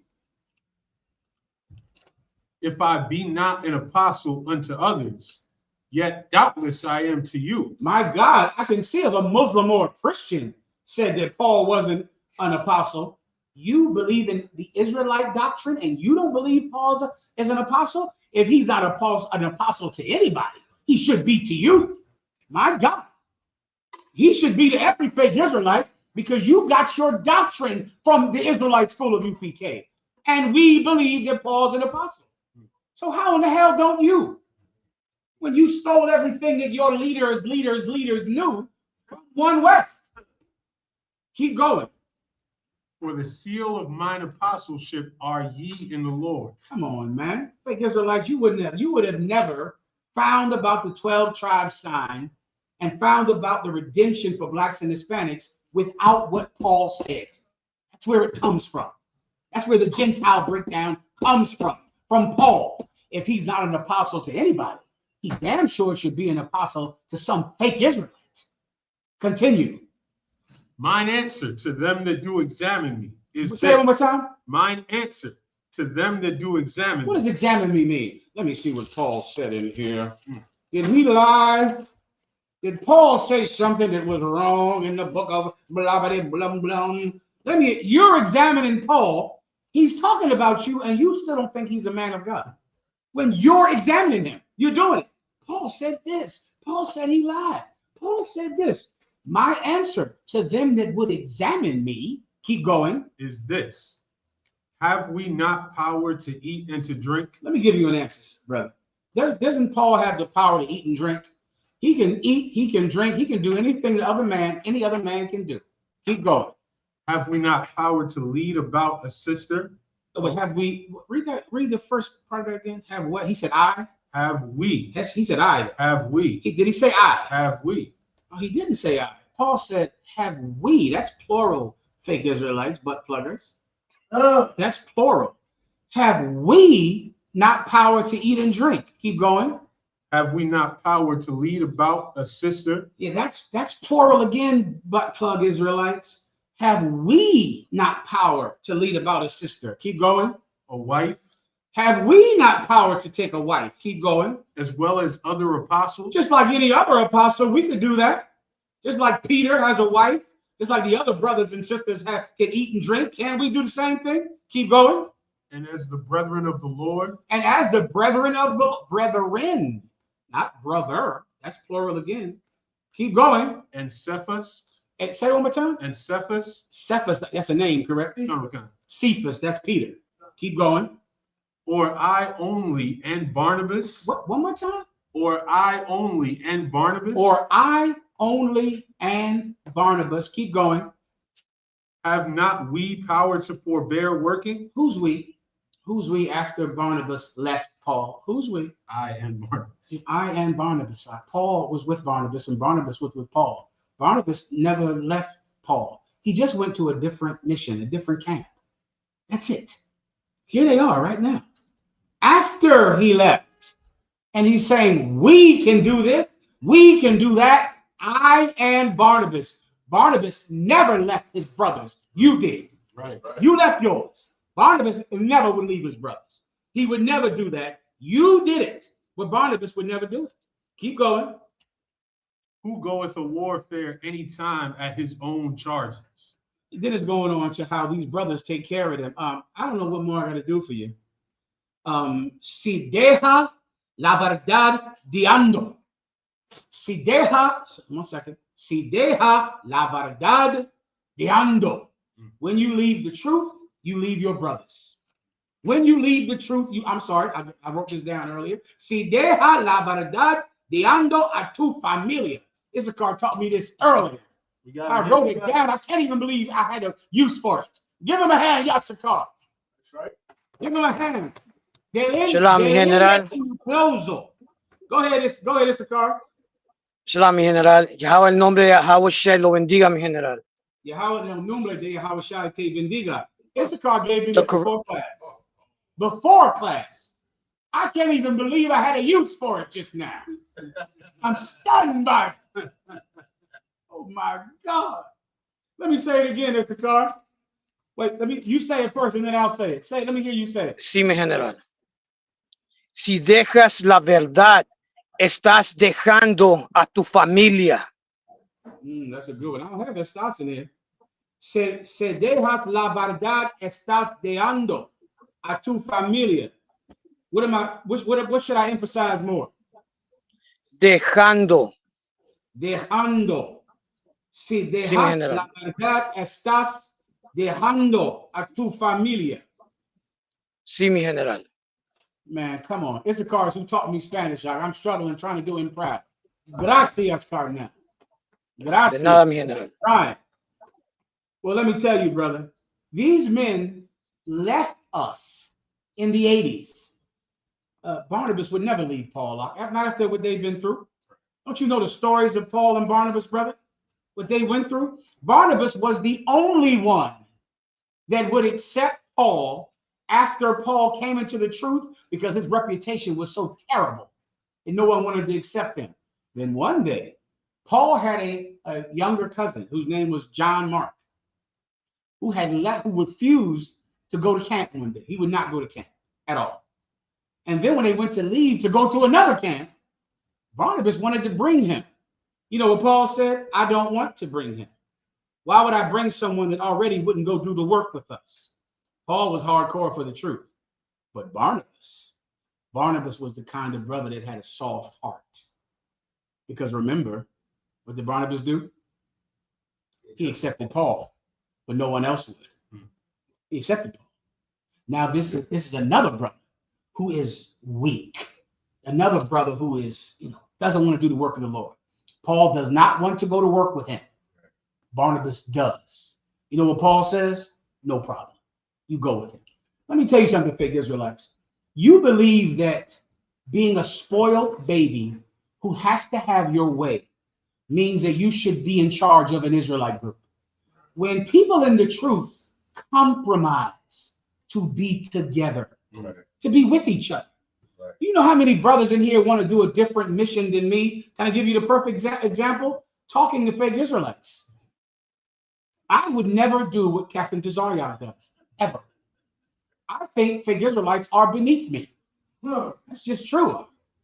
Commander Julian knows that about me. He knows it. He tries to keep it in order. I just think people are lower than me. Okay, and every day it's like I get more proof. I don't know what to do. But I only want to battle Democrats and Republicans and Christians and Muslims because in my mind, they're the only people on my level. That's that. But talking to the Lighthouse of Jesus and the Sakari feels like, eating at a McDonald's or something. When I eat steak from restaurants that you cannot get in, I drink liquor that you cannot afford. And because of that, I'm not interested in battling fake Israelites. Tazariak is. So what do? Don't battle Tazariak because I don't want to? Tazariak, don't talk to these faggots. Pizza locking. Tazariak told me in the car, he had a phone call with the Sakari, with the cat that liked to take the anal. Do you think I could talk to that cat? Let me tell you who definitely could not talk to her. Commanding General Yohana. Lord Sakari, do not call General Yohana. General Yohana has an aversion to homosexuals that is, I can only call West Indian. Right. You understand? That's the only way I can talk it now. I don't have that same aversion, but Lord, Sakari is still too gay for me. I can't talk to him. Because all y'all called me one time. He said, Sakari wants you to counsel. That's all y'all said. Sakari wants you to counsel him. I said, oh, I'm busy. Let me look at my phone. It seems like I got any time for that. And then listen, let me tell you, I felt so bad. Because then I saw the Sakari on the tape with you. And he said, I thought you said I was going to get counseling. Where? I said, I got to get better. I know I should do it. I can't do it. He said, Tazariak, you said you was going to get me some counseling. Tazariak tried to get you counseling. But I don't want to talk to you. Now, does that mean that Tazariak should not talk to you? No. No, he should no. Now, what if I force Tazariak to only have my gifts, to only do what I want to do? There was brothers out there. Some brother want to go over to the Dominican Republic. They want to go over there. Do you want to go? No, I don't want to go. You want to go? Go. Go do the thing that you believe you have a gift in the school. No one in the UPK would stop you because we are familia. We're together and we don't leave each other simply because we want to do something that another brother doesn't want to do. We can stay together. Barnabas went with Paul when they had to go answer that question about circumcision. Where is it at? He went with him because they were, even though Paul was out in Corinth and Galatians, he was still with Peter. He was still with Jerusalem, and Jerusalem would not even talk to some of these people that Paul was bringing into school. Jerusalem would not talk to them. They would not be willing to sit at meat with them and let the Jews see them eating with them because they were uncircumcised. Paul was out teaching them. They didn't stop Paul. They said, you go to the Gentiles. You go to the uncircumcised. We'll go to the circumcised. They stayed together even though they had a different mission. They stayed together. Their doctrine was the same. They didn't have a different doctrine, which is why when there was a big contention about circumcision, Barnabas and Paul just didn't come up with one. They said, let us go to Jerusalem. Find me that if you could. They said, let us go to Jerusalem so that they can end this contention. So they can make the judgment on what this doctrine is. Here you are in some fake Israelite group. Have you went to Commanding General Yohana to ask him what you should teach? Have you went to him? Have you went to Commanding General Yohana and said, what should we wear? What should we teach? Some brothers are saying we should call ourselves the Lighthouse of Butt Plugs. The other one is saying we should do this. Commanding General Yohana, what should we do? That's what Barnabas and Paul did. And think about, they were on a completely different mission than Jerusalem. Completely different. Paul and the disciples were teaching the circumcised. Right. I'm not Paul selected. Peter and the disciples were teaching the circumcised. Paul was teaching uncircumcised Romans. Yet they were still one. Read that, please. Acts 15 and verse 2. When therefore Paul and Barnabas had no small dissension and disputation with them, they determined that Paul and Barnabas and certain other of them should go up to Jerusalem unto the apostles and elders about this question. This is a whole question about, do you have to become physically circumcised when you come into the truth?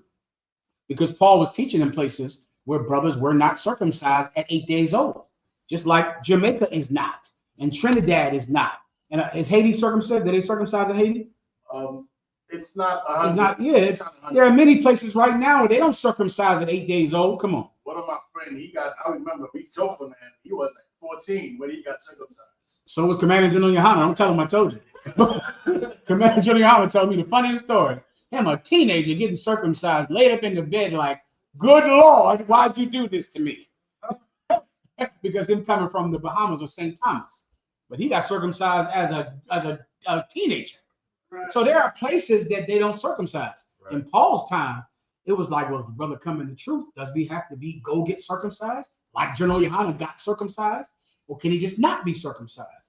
They had to go to Jerusalem. Now, what would you fake Israelites do? Sit around on Chat House and decide it on you for yourself? They went to Jerusalem and let them give them the doctrine, the breakdowns. What do?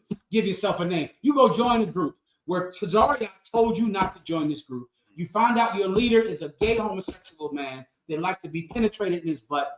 You go form another group. Nigga, you hard-headed. You're hard-headed. You go do it again. All right. No problem. Go do it again. Here's what I'm going to tell you. And listen carefully, fake Israelites. Is any fake Israelite typing in the chat to tell me what was the name of the group with Barnabas? Then I got to move on. Fake Israelites, listen carefully. Everybody tag your fake Israelite buddies in this one. Fake Israelites, sígame, porque yo lo sigo a él. Follow me. You don't have a fucking choice. You follow me. That's what you do. Commanding General Yohana, in his mercy, has provided Captain Tazariak to help every fake Israelite to come back home to Tio, to come back home to your padre, to come back home. He provided Tazariak for you. So now Tazariak talks to you. He comes to you on your podcast and your chat rooms, and you have Tazariak. Why do you think he's there? To help former Sakaris, former Purple Pigs, former Jesus Christ Church people to come back home to the truth. You have Tazariak. Follow him. How do I say follow him in Espanol? Yashikar. Sigo a él, is that it? Síguelo. Sígalo. Follow him. Síguelo. Sígalo. Follow Tazariak. You do what Tazariak tells you to do. You don't have a choice. You have to do it. And if you do not do it, just remember, there's going to come a time when you will be outside of our protection. That's what's going to happen. Don't you see it just happen? You're going to be outside of our protection. And people who follow us, brother, are safe. They're safe. You follow Tazariak. That's what you do. You follow him. You do what he tells you to do. Let me make it more simple to you. Can I make it simple? Sakari's mother. Who has a mother out there in these Israelite groups? They both. If you're in the fake, give me the groups. The Sakaris, the IUIC, Genesis, the Jesus Christ Church. If you are in the IUIC, let's use them. If you're in the IUIC and you have a single mother at home, right? And Tazariak comes to you and he says, listen, man, I want to date your mother. I want to take your mother out and date your mother. She's single and I want to date her. I want to take her out to dinner. At first, you're going to be startled by that, right? Then I want you to pull Captain Tazariak to the side, go in your pocket, hand him $200 and say, show her a good time, Captain. That's what you're going to do for Tazariak. If he wants to date your mother, you give him the money to show your mother a good time. Take her out to the steakhouse down there in Brooklyn. Take her to King's. Take her down there to Ruth Chris, or what's that good one out in Brooklyn I love? Peter Luger. Take her out to Peter Luger and get her that T-bone steak or that porterhouse steak with the cream spinach and the baked potato. Give Tazariak $200 so you can be assured that he shows your mother a good time. That's how much you're going to follow him. Sígalo. Everyone understands. All right, next. And on that topic, a fake Israelite group that fits what you just described to a T approached our camp last weekend. Jesus. Where? In Hollywood. Please go ahead, sir. Christ is not the truth. Yeah, and I'm gonna show you. I'm gonna give you an example. Was not Christ Adam? Yeah. Did Adam sin? Yes. So then Christ is not the truth. You can still sin and be in the truth. What are you talking about? You can still sin. Hold on. You can still sin and be in the truth. What are you talking about? You can still sin. So that's it. Let me tell you, that's super sick and sad because the fool said Christ is Adam. Now you know where he got that from. Right. No, so like I said, that was the brother said Christ is Christ Adam, right? The brother in the school. Right. Captain, right? But the fake Israelite said yes. He said yes. Where he knows where he got that from. Who in the hell else teaches that Christ is Adam Right. but the UPK, but One West? Right. Yeah, we're the only people that teach that. Right. And so he knows and believes that that's true, and he learned it from us. Yet and still he thinks we're wrong. What's the doctrine that we got from a fake Israelite? What's the thing that now we believe that some fake Israelite taught us? Nothing at all. Fake Israelites, you better get back into the school. Captain Tazariak has been provided to you to help you and to come back home and to erase the mistakes of your youth. You come back into the truth, you do it fast, and you'll be protected when you need it, and you're going to need it soon. All right, anything else? If I could, just to close that topic out. Go ahead. If you go to that group's page on YouTube and you scroll back just 3 months, that group was all in Sakari shirts. In the Sakari. And they just changed their name. Will the Lord plead with all butt plugs. Listen, man, I don't know what else I can do for you. Okay, that's that. Okay, we don't leave each other. Let me get the thing again that Issachar told me.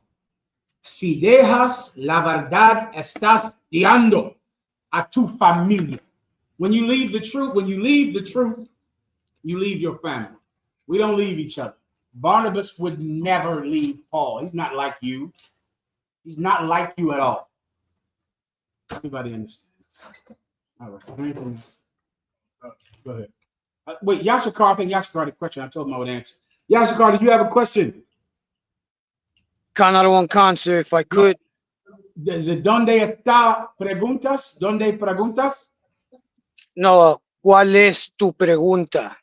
¿Cuál es? Which means, what is your question? What's your question? ¿Cuál es pregunta? Please. ¿Cuál es tu pregunta? Sí, ¿Cuál es tu? What's your question? ¿Cuál es tu preguntas? Sí, mi general. Gracias. If I could, mi general. I seen a lot of brothers pray. Some of them with their, not in the truth, of course, I don't want. Some of them pray with their hands up. People out in the truth.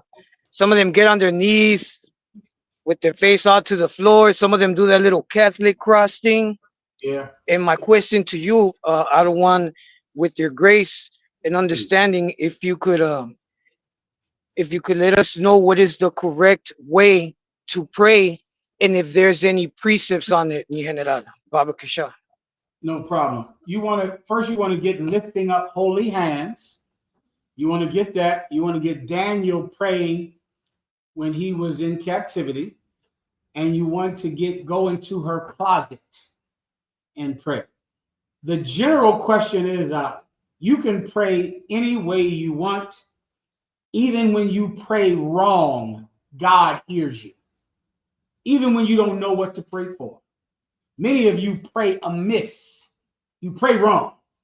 But it does not stop God from hearing that prayer. He knows really what you want. Even though if the thing that you need is not what you're asking for. I guess that's the precept you got to get.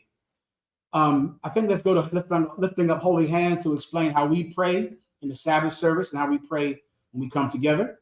And you can also get, if you pray amiss, the Most High still hears you. That's in the New Testament. I budge. About what you said about what's called, even if we don't know, we didn't know the Most High's name, but He still heard our affliction. Forget about it. We didn't know the Most High's name. I just thought of another precept about Barnabas and Paul that cuts butt plug Israelites to their throat. Ask me later, and I'll tell you. Let me give it to you now. Abraham and Lot. You know that story. Right. That's it. Abraham and Lot, butt plug Israelites. Abraham and Lot. After I get done this, give me the story of what happened with Abraham and Lot. Go ahead. 1 Timothy 2:8.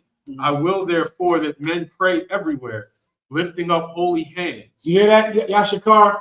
He said, I would therefore that men would pray everywhere, lifting up holy hands. Also, there is iconography of Israelites in Roman captivity, lifting up hands, praying. So when we come together in the UPK, we pray together like this. We lift up our hands and we pray, right? That's why we do this, because of this precept. You with me, Yashikar? Sí, mi general.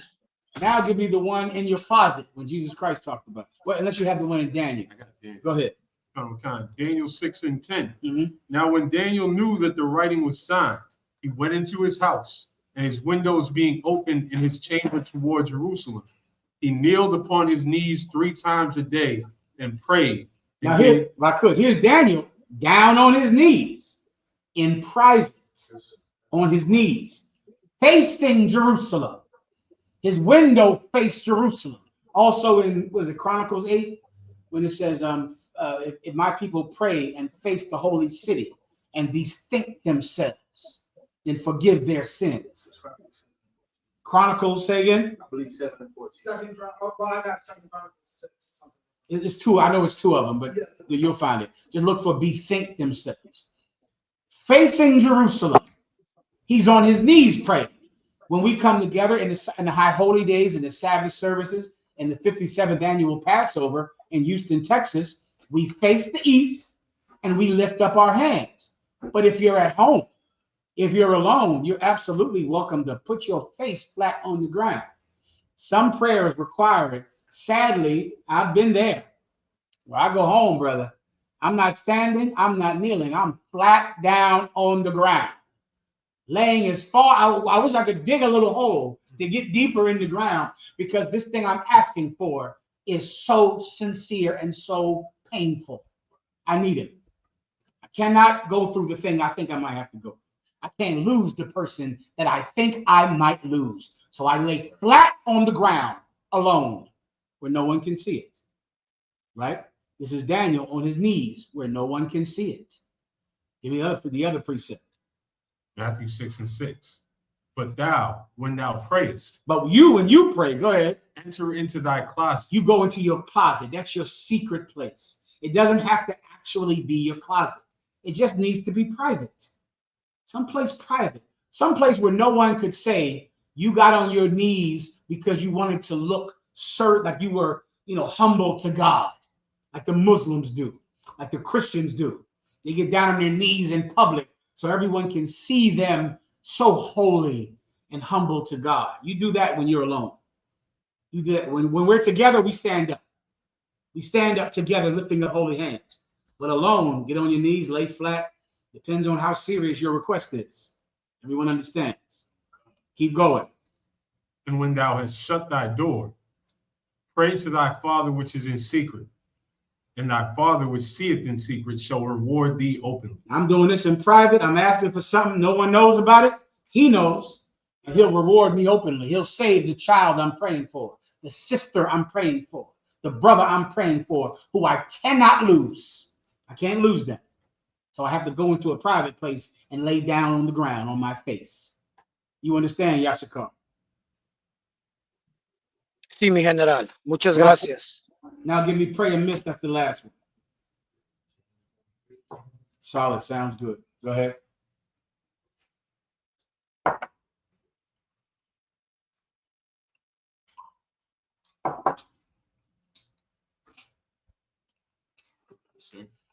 The book of James, chapter 4, verse 3. Ye ask and receive not, because ye ask amiss. You ask and you receive not because you don't know how to ask. You don't know really what to pray for. That's why you're not getting it. Keep going. That ye may consume it upon your lust. You're asking for something because you're so greedy. You're asking for a record deal. You're asking for your business to become $1 million business. That's why you get nothing, because you don't know how to ask. You're asking for your lust to be satisfied. Keep going. Verse 4. Ye adulterers and adulteresses, know ye not that the friendship of the world is enmity with God? This is good, but this is not quite the one. Come, sir. Where the Father does something, so when you ask wrong, he gives you what you really want. It's around here somewhere. You ask wrong, he still gives you what you want because he knows what you need. All right, somewhere around. It's somewhere in James. Find it, brothers and sisters, all right? It's one where Paul said, I think it's Paul, when you go to pray, you might pray wrong, but he's going to give it to you because he knows really what you should be asking for. It sounds like it's right around here. You're praying, but you're praying for the wrong thing. You're praying the wrong way, but he knows what you want. He knows what you really need. The brothers will find it. You'll find it later. I gotta move. Go ahead. Marking. Let me. Yashikar, we good here? Canal One concert to water. How do I say that? Are we good here? ¿Estás bien? Estoy bien? No. ¿Estás bien? No? Estás bien would mean, are you okay, out of one? Asking me if I'm okay physically and in health. Okay. So how would I say it's it? Better. You know, if you have any more questions, are we good here? Like, is that it? Yeah, best way to say it, out of one, is ask me, es todo? Is that it? Es todo? Es todo. I like, see, this brother speaks the good Spanish. Give him a hand. His Spanish is the best one. He speaks like a gangster Spanish. There's blood and perfect and not gay. Say that one more time. Concert, you would say es todo. Es todo. And it would be todo. Concert. And the way you would say it, out of one, that could mean two things. You could it would be the way you would say it. Because when you say es todo, that means that's it. That's everything. That's it. But when you ask it es todo, then you're asking it as a question. I got you. So I make the inflection on my voice like es todo, and that means is like that. It? Perfect. See me general. All right. Romans 8:26. You got it. The book of Romans, chapter 8, verse 26. Likewise, the Spirit also helpeth our infirmities. There you go. For we know not what we should pray for as we ought, but the Spirit itself maketh intercession for us with groanings which cannot be uttered. There you go. Listen, we don't know what to ask for. We're in pain, and we don't know what to ask for. But the Spirit steps in and gives us just what we need in our time of pain. The thing is in verse 37, 2 Chronicles 6 and 37. I have a question on subject. Oh, they can't hear you, Abadja. Wait, Abadja, before you get that, I'm going to get you. I didn't answer one question online. Do we have any? Abadja, can you stand by? I'm going to get you. Let me get Abadja first. Come on up front, Abadja. And then we're going all online. Go ahead. I just microphone. Salakia, verse this is 2 Chronicles 6 and 32. Moreover, concerning the stranger which is not of thy people Israel, but is come from a far country, for thy great name's sake, in thy mighty hand and thy stretched out arm. If they come and pray in this house, 33, then hear thou from the heavens, even from thy dwelling place, and do according to all that the stranger calleth to thee for, that all people of the earth may know thy name and fear thee, as doth thy people Israel, and may know that this house which I have built is called by thy name. What's that a precept for? Salakia, that's what I'm trying to understand. What is the stranger in this verse? The strangers are Israelites. Okay. And what else is happening right there? You just read it. Read it one more time quickly. Con 32. Moreover, concerning the stranger which is not of thy people Israel, but is come from a far country, for thy great name's sake. Who is a stranger that is not of thy people Israel? What does it mean to be of Israel? It's in the New Testament.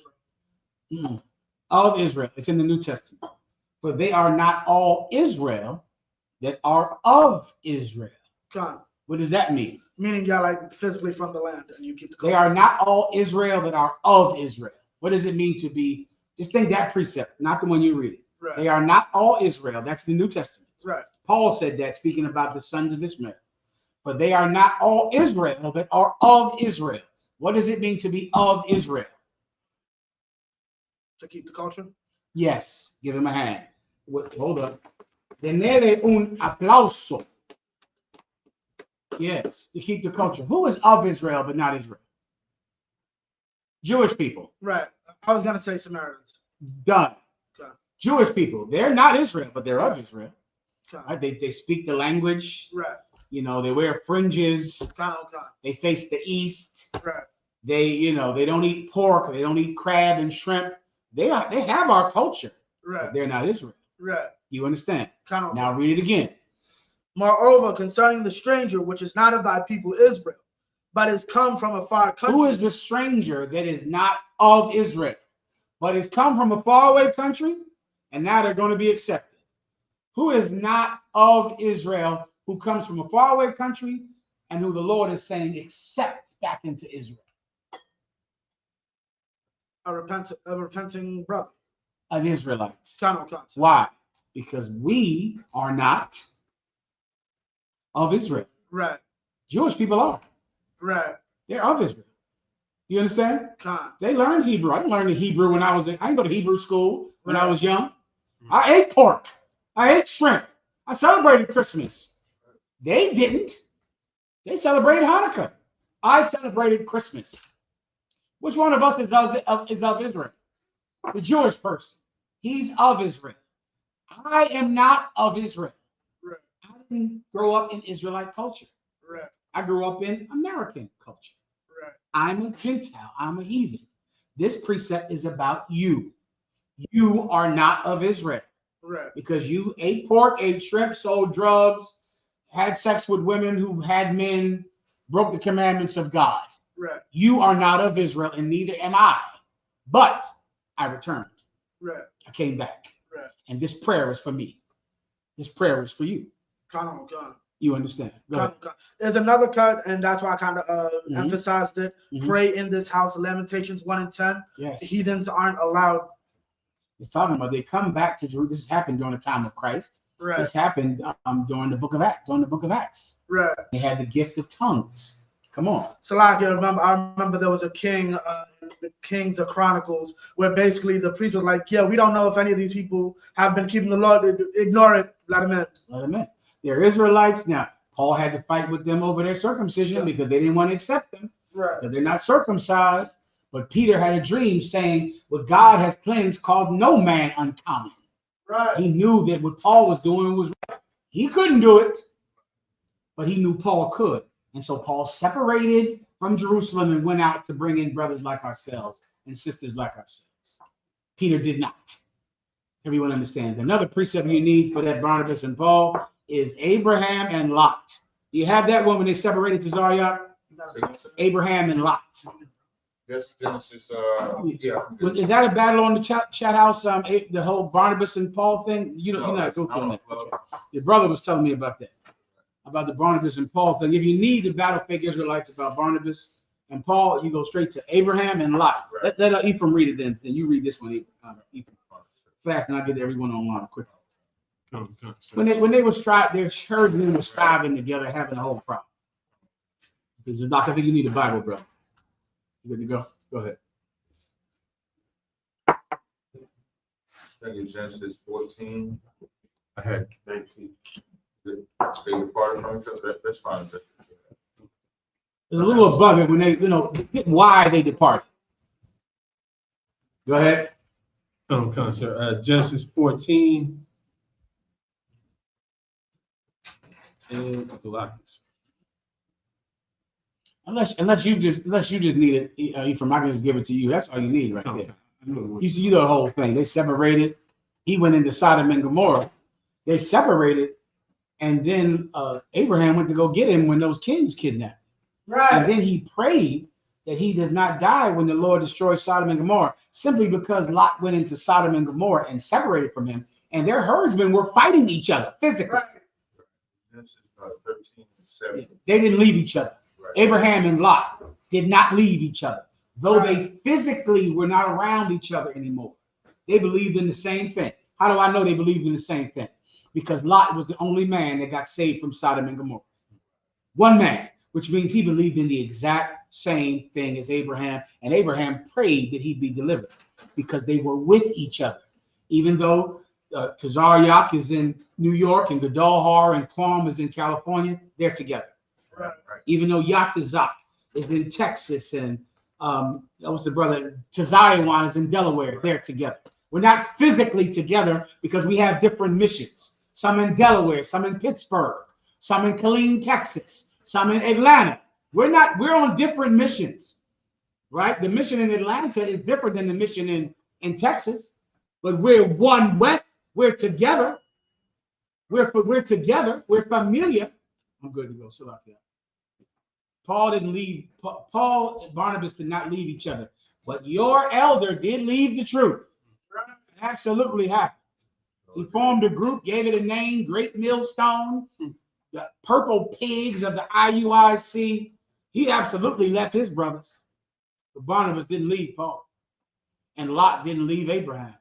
Come on. Real quick, the irony, sir, is that they teach if you leave them, you leave the truth.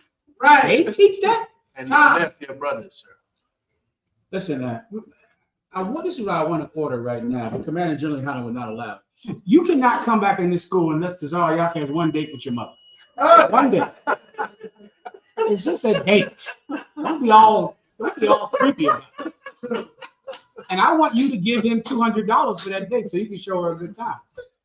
You want Tazar Yak to take your mother to a cheap restaurant? What type of shit would that be? You love your mother, don't you? Yeah. Well, give Tazar Yak $200 and don't let your mother know you gave it to him. Give it to him in private where your mother doesn't see it. Stick it into his hand real cool, like the old heads would do back in the day. Hey, what's up, Tazar Yak? There you go. Tazar Yak go, hey, what's up, Bob? I'll have it back in a decent hour. Or else don't come back in here unless Tazar Yak date your mother at least one time. And he is going to be an absolute gentleman. Isn't that right, Tazar Yak? He is going to be a gentleman with your mother. That's right. Treat her with kindness and dignity and take her to a beautiful restaurant. That's what you got to do if you want to come back in this school. Now, Commander General Hunter can't know I just said that. And that's the only thing that will mess it up. All right, let's go. So we got a request for a breakdown of 2 Corinthians 12 and 16. Levi, you want to read that? I can read it, sir. Okay, I thought that's what you had your hand up for. No, I had a question, sir. Okay, let me get this one online real fast, Levi. I don't think I got any, but I'll get to you. Go ahead. 2 Corinthians 12 and 16. But be it so, I did not burden you. Nevertheless, being crafty, I caught you with guile. Yeah, that's hardcore. Let me get one verse above it. Verse 15. And I will very gladly spend and be spent for you. So I will very gladly spend and be spent for you. What does that mean? Give me that, brothers and sisters, fake Israelites out there listening. Now you got no fucking questions. Now you got nothing to say. All right. Now tomorrow I'll be the evilest nigga in the world on the channel. Now tonight, you're not. All right.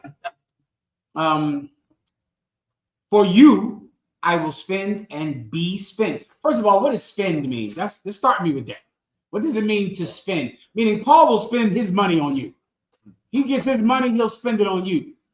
And he will be spent for you, which means he will work for you. Right.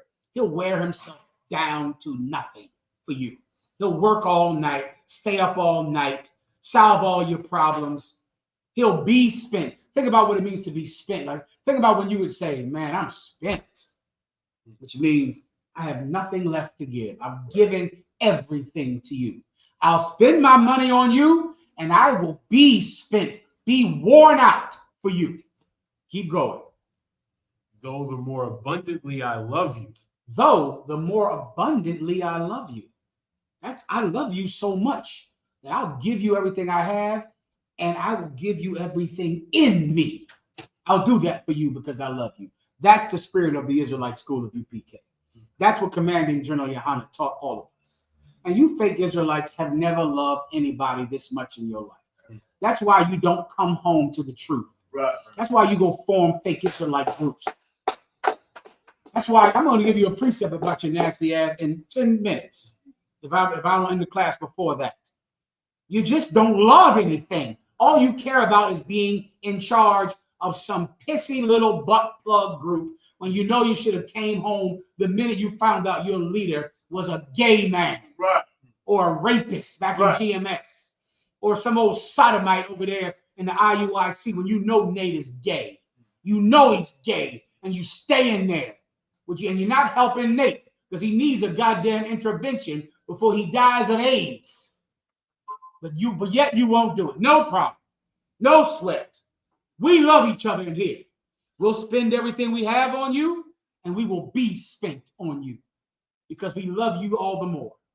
Continue. Though the more abundantly I love you, the less I be loved. I don't know what you want this broken down, I guess. Yeah, this is your life. Though he loves you so much, the less he gets loved. No matter how much he does, no matter how much he helps you. Why in the hell aren't you fake Israelites following Tazariot? I don't fucking understand it. He talks to you on the phone. He talks to you. He gives you friendship when you know we don't do that in the UPK. You know we don't talk to you. Nobody does, but him. Remember the time Tazariot? Let me tell you a story. There was one time. Remember Tazariot started talking to WAC 100, who was in the Blood Gangsters, right? The Bloods of California, right? He's talking to the Blood Gangsters. Brothers in the UPK thought he was out of his mind. Remember that, Tazariot? Brothers in the school, they thought he was out of his mind because he was on there with the WAC 100. I think he said Bompton. What did you say, Bompton or something? They called me back. Yeah, they called Tazariot. 1 second, you have an emergency out? You are? Okay. Come on, Chad. What can I do for you? I can't tell that story. I do my best to try to teach the class. Give me the scripture, the latter part of that verse. Yes, sir. Though the more abundantly I love you, the less I be loved. And that's what's so heavy about that is that's what we do every day. We the most hated. Right. When you think about when we talk about on the subject of fake Israelite groups, we have warned y'all that's love. Telling y'all that this group is gonna fall, telling y'all not to follow this one, telling y'all not to do that, that's love. And we get hated for it now. And then you see them say the white man can be saved. And then now you're hurt by who? You're hurt by who? If we loved, who are they hurt by? The people we warned them about. But who are we hurt? Say it better. Give me more to if we're giving them love and they hate us for the love, what are they getting by the ones that turned on them? Thank you. Say because you're on the mic. What do they get? They're getting hate. The only thing that the fake Israelite groups and those that can give you that hurt you is hate under the guise of love. That's such a familiar spirit when you think about it. When you think about the familiar spirit that comes with, I'm going to appear to be righteous. That's all it is. I'm going to say, so like that group Genesis, as they're battling saying God only loves Israel, as they're saying Yahweh Ba'ashem Yahweh Shabbarakatah, they're believing the white man can be saved as they're teaching and as they're debating that they can't, but telling you that. Whereas we come out and just say the white man is the devil, it's only one camp, serve the Most High, keep the commandments, and you should join us. And we get hated for it. Now read the next verse. You're in 2 Corinthians, right? 12 and 16. 12 and 16, okay. But be it so. I did not burden you. Be it so what? I did not burden you. Why is that important? Because as he's talking about the love that he's given, but he's not getting nothing back. That's a burden that he takes on, right? But is he burdening you? He's not asking you to be him. Like when you come in here, nobody's asking you to be Commander Jenny Hanna. You can't. Nobody's asking you to be Jenny MAHAYAMAN. You can't. We just asking you to get up here, learn what it means to be a brother. That's the light burden. That's not a heavy burden. So we'll take on the burden. So we'll take on the hate. We'll take on the problems. Like Jenny MAHAYAMAN talk like a free man.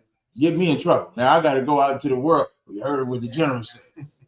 But he knows I can deal with it. You understand? So now when you come in here, you find out. Read that again from the top. But be it so, I did not burden you. Be it so, I did not burden you. Go ahead. Nevertheless, being crafty. Being what? Crafty. I caught you with God. Now, what do fake Israelites believe this means? Because just to put y'all in the mindset, I had fake Israelites say, see, Paul lied to bring people in the truth. And they use this verse, God. But what is he saying in this verse? If now think about it, he gladly spent, gave abundantly love, did not get no love back, but be it so. How would you say it? Instead of saying but be it so, how would you say it? Same words, but how would you say it? So be it. But so be it. I'm not getting no love back, even though I'm giving love. I didn't burden you. Nevertheless, being crafty, I caught you with guile means what? What did he catch him with? What's the only thing he could have caught him with? So guile. That's what the word is. That's what guile is. But you're trying to explain what the guile is. What's the only thing on what we're reading that he could have caught him with? The only thing, no, I mean, He's love. He's love. Is love. That's the only thing he could have caught him. Because how did he catch him? By giving, read verse 15 again. And I will very gladly spend and be spent for you. So he spent his time and did not require them to spend time back. He did not require them to put the effort in that he put. Keep going. Okay. No, You may finish it up here. Let's go back to WAC 100. So now, WAC 100, Tazariak is talking to him. He's calling himself the Bompton captain. Bompton. Brother, it was ridiculous. It was insane. Now, why was it insane? Because he had a gift to do it that other brothers don't have. It doesn't mean we can't be together. It doesn't mean he can't do it and you don't do it. That's something that we do to be able to be together because we all have the same goal. We're in the same body, but we have different gifts. Right. But if Tazariak wants to date your mother, you shut your mouth and give him $200. You do nothing. I don't care what he does. Tazariak puts on a goddamn red rag and goes on a drive-by. I'm going to ask you, where were you? Why didn't you go on the drive-by? He need a lookout, a wheelman. He do what the fuck he wants to do it here. Does everybody understand? I don't care what you see him do. You see him put on become a gang member, then we all gang members now. That's that. You pick the gang and we be in the gang. But you do what he tells you to do. Lo entiendes? Gracias. Come on.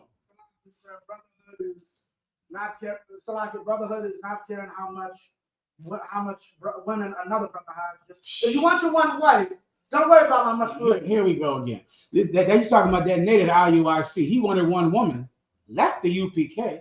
Well, he could have had that one African woman he wanted. He didn't have to leave us to have one African woman. Keep her. But mind your business about all the tail everybody else is getting. I got it. All right, was there anything else? I feel like the rest of the guile part. Oh, guile. Go ahead, Bridget. Okay, you get the point. He spends and he gets spent and he spends everything he has. He loves them all the more, but they don't love him back. Keep going. But be it so, I did not burden you. Mm-hmm. Nevertheless, being crafty, I caught you with guile. Oh boy. Nevertheless, he caught them with guile. Now, are you the brother that called me about this precept? Somebody asked me about you, Cesar. So they're saying, go ahead. They can't. Paul lied. Right. Paul lied to get them to love him? Yeah. So they're saying that Paul spends all his money on them, spends himself, loves him all the more. They don't love him, but he got them with guile. I got you. Guile is an essential part of fishing. You cannot fish without it. You know what you might have to do sometime? Call yourself Bumpkin. Yeah. You might have to. You want to fish? Precept. To them that were, is that where you were going, Levi? To them that were Jews, I became Jews. To them that were in the law, I became one of the law. To them without the law, right? I became without the law. Yeah, you're going to have some cunning to hunt, to fish, young fake Israelite butt pluggers. You don't have any cunning? That's why you got no goddamn army. The Commanding General Yohanan has an army because we're more talented than you. We have better talent. We're like a team with all the best players. We're a fucking all-star team in here. What are you? Butt plug Israelites of the week. About to be a different group next week. You have to have cunning, young brothers. You're gonna have to sometimes go on to the WAC 100 become a blood to get people to come into the truth. Who cares? The hell do you care? Show them how to really be a blood. Show them how to really be a Crip. You want to be a Crip? All right, I'm a Crip too. Let's all come in here. We all Crips now. Here's what we do. We don't eat pork. We don't eat shrimp. We don't murder. We don't steal. We come to class and learn. That's the new agenda of Cripting. Cryptology. The fuck I care. Precept. No, what's the precept? What did I just say? What I said? That's in the Bible, and it's from the Bible. Like I know fake Israelites think this is tough talk. It's not. It's biblical. Paul, when he went to speak, and when people were worshiping the unknown God, that's cunning. If you want to understand cunning, this is where you're going to go. Paul one day went to a festival when everyone was worshiping gods. Right. Acts 17, actually, I'll read that for everyone. If you want to understand cunning, you fake Israelites, you got no cunning. You can't rule a woman. You in there, the woman effing you instead of you effing her. You don't know anything. You don't know what to do at all. You got no fathers. You got no uncles. You got no men with gray hairs to show you about life and the way it is. No wonder you don't know about sex. You know nothing about sex, about women, about what hole to go in, about who goes in who. You don't know. You got no tío, no padre. Go ahead and read the precept. 17 and 22. Then Paul stood in the midst of Mars Hill. Verse 21. For all the Athenians and strangers which were there spent their time in nothing else, but either to tell or to hear some new thing. The Athenians, the Greeks loved knowledge, wise knowledge. That's all they cared about, the Athenians. So one day they had a festival on Mars Hill, right? Mars is the Greek god of war or Roman god of war. So they have a big festival worshiping now all the other gods. Keep going. Then Paul stood in the midst of Mars Hill. Paul stood up in the midst of Mars Hill. Keep going. And said, Ye men of Athens. You men of Athens. Go ahead. I perceive that in all things ye are too superstitious. You are so too superstitious, you men of Athens. Keep going. For as I passed by and beheld your devotions, I found an altar with this inscription. So he's seeing idols that they're giving flowers to and food to, their devotion. Imagine those Mary statues you see when they give Mary flowers and a Buddha with fruit and this God where they're giving all their devotion to their gods. He passes by one God. Keep going. With this inscription, to the unknown God. One God, the name of this God is the unknown God. Meaning the Greeks were so superstitious that they had a devotion to every God, and just in case there was one they didn't know about, they named that God the unknown God and gave that God devotion to. Right. Just in case they were missing one. Keep going. Whom therefore ye ignorantly worship. Whom you ignorantly worship, a God that you don't know about. Right.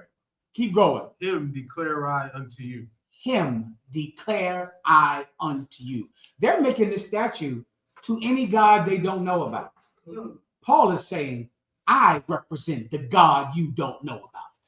I represent the God of Israel. He's the God you don't know about. He's the one true living God. That, brother, is fishing. Right. That's how it's done.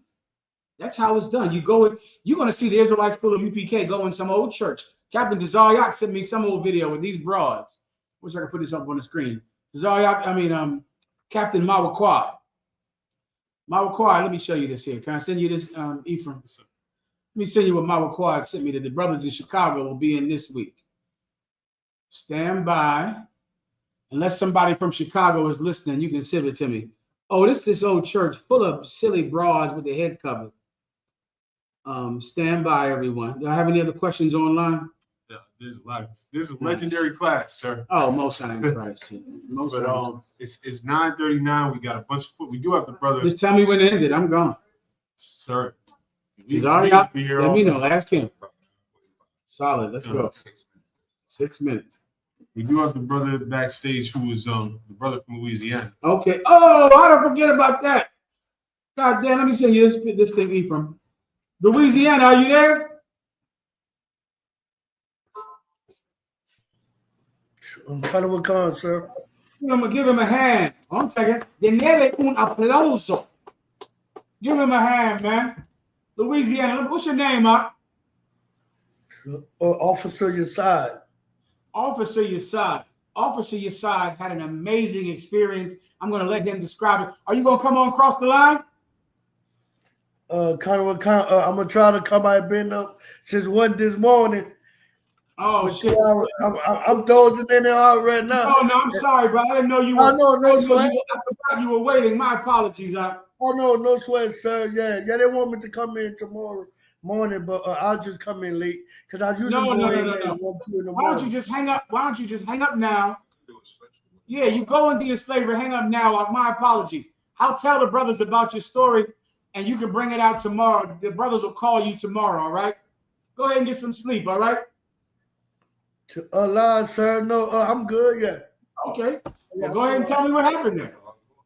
Go ahead. Yeah, kind of a concert. So it's like about 4:30 a.m. and I'm picking up the dumpsters. I drive the front loader, and this can I go in. It's a dark area in the woods. I dump the can, and I back out, and I go down the little side driveway to turn around. But he got so much stuff in the yard, you got to let Jimmy your way around. And the minute I make the last little back up to turn, like I hear a thud.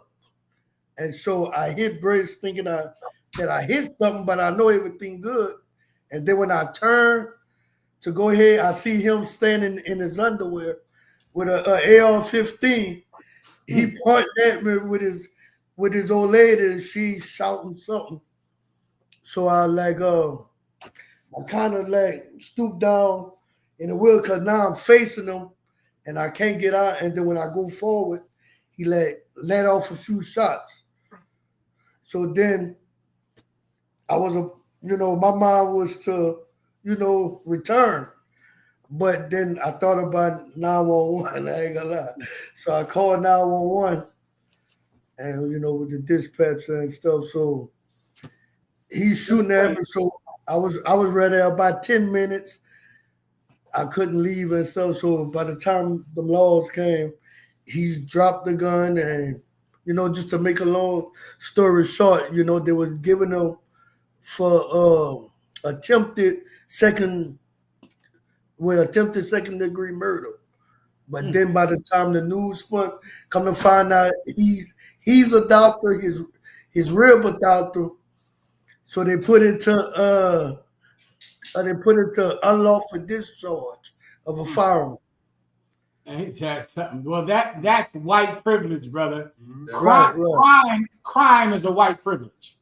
Let me tell you, you are a hero. Do you understand what type of conscientiousness and care and compassion this officer in the UPK had? There was a man in his underwear hiding behind trash cans. Please. Captain Hunt sent you the news article. Go ahead, please. This is the couple.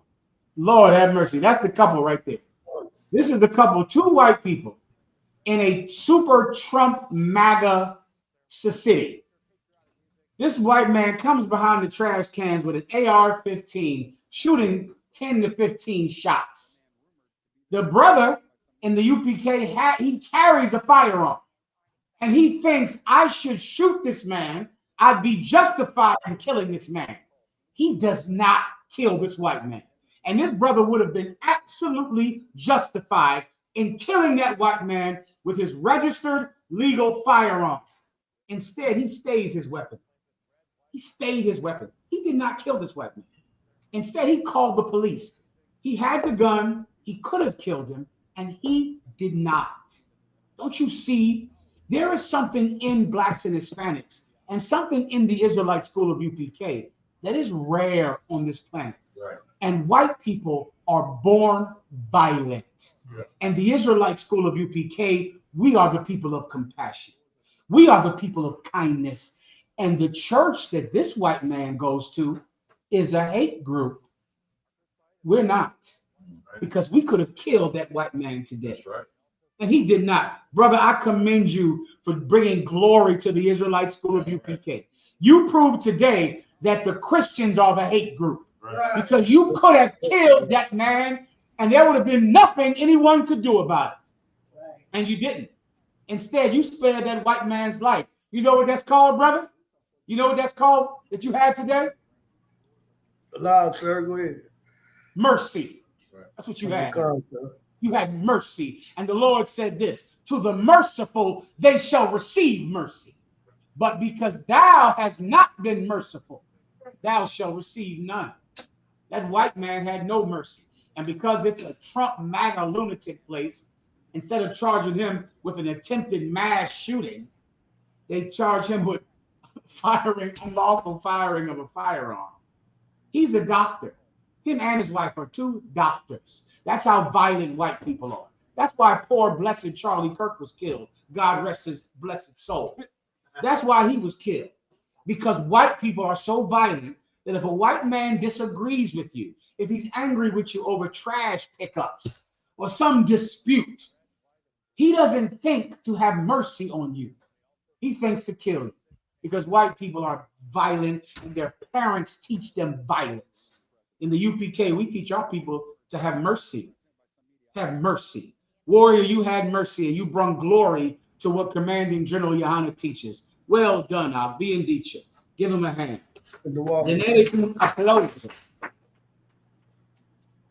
Good job, Bob. Was there anything else you wanted to say? Loud, sir. That'd be it. You did an interview with the media down there today, correct? Kind of a sir. Some people say it aired, but she had told me it's supposed to air tonight at 10 o'clock, but that's on KL. Why? So it's 8:46 right here. So we'll be keeping our eye out for it as soon as it gets out. Put it everywhere on the internet. Instagram, TikTok, coming out the walls. Put it everywhere, right? Come, sir. Gracias. Yahweh Bashem Yahushai Barakatah. The water, I can get some rest. It's up to you, brother. Yahushai. Let me give you another one that happened as fast as I can. Out there in London, brother. Out there in London today, priest and officer Dam Gabar, give him a hand. Brother. This brother I'd leave alone. Now, Dam Gabar. Dam Gabar is the brother at that Passover that had two wolves on his shoulders. That's the werewolf of London. Yikes. Anyway, he's going to get in his car today. He's going to his car and he sees a white man, which he's assuming is white, breaking in his car. The white man has Hebrew letters all over his clothing and tassels hanging off of his jacket. This is the so-called Jew Amalek breaking in his car. Ooh, he broke in the wrong car, brothers and sisters. Dam Gabar, the werewolf of London, went over to that car and just taught him the error of his way, taught him about true repentance and that Jesus teaches repentance.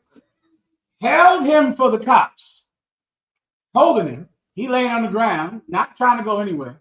The cops tell him they're not coming. The cops do not come at all. This is the third time in 3 weeks that I've gotten a report that someone called the cops and they did not come. This is the third time. It happened in California, it happened in Arizona, and now in Birmingham, England. These are the days that the UPK prophesied. I remember hearing about this in 1995 when the brothers would say, there's going to come a time when you're going to call 911 and no one is going to come. At that time, it was like a ridiculous thing to say. At that time, it was like, what? At that time, if a woman picked up the phone and said, my husband is arguing, the cops came and arrested you. That's what happened. At that time, if your wife picked up the phone and said, he's yelling, the cops showed up and put you in jail. And brothers would complain about it all the time. And they were telling sisters, you better get right with your husband because there's going to come a time when you're going to call 911 and no one is going to show. Brother, this is the third time in 3 weeks that I've gotten a report that you call the cops and they say, we are not coming. We're not coming. That happened. That happened today. And this white man lived. He didn't have to live. He lived. And there's a lot of people in the truth out there in the UK who I would leave alone. That UK school is a school of bad men out there. I would leave them alone. I know their stories. I know Dumb Gabar's story. I would leave him alone. Do you understand? You can already tell to leave Shamgar alone. That's obvious. that dumb Gabar, I'd leave him alone. You understand? I would leave him be. I would not break into that car with that brother over there. Let me give you a short story if I could quickly. A brother from the UK called me last night. This is a good UPK story. He said he's arguing with his wife. He said, listen, I had to apologize to her, sir, because I told her in the middle of an argument that I wish she would die in the morning. I wish she would not wake up. I wish she would just die in her sleep. I said, God damn. Relax, son. He said, Shamgar told me to apologize. I apologized to her. I said, I went to her. I said, listen, I'm sorry for saying that I wish you would die in your sleep, but I'm not sorry for saying suck your mother. Suck your mother. Suck the juices out of your mother. Put a straw in your mother and suck the juices. I said, calm down. He said, I'm calm. I said, you calm? Oh, shit. Don't say suck your mother's juices with a straw. Suck all your mother's. There's some rough cats out there. I'd leave them alone. Okay, I'd just be cool because, you know, they're trying their best to be peaceful. Everybody understands? Okay, go ahead, Al. Just want to give a shout out to you for the name department. I wouldn't mess with the brother whose name literally translates to blood of water. Yeah, I remember giving him that name. That's all I'm gonna tell you. Now that's that. Okay, so now, what does suck your mother mean, Benjamites out there? Anyone want to answer that for me? Benjamites out there? No Benjamites in there. What the hell is suck your mother? No, Shamawala, that's from a suck your mother is so graphic. Okay, it's just too much to say in an argument. Suck your mother dry, suck the juices from your mother. Suck. Listen, we got to work on that as a people. All right. So that's it. Because all y'all can be done. Yes, sir. With that, pass the class over to Priest Officer Ibaki. You got it up.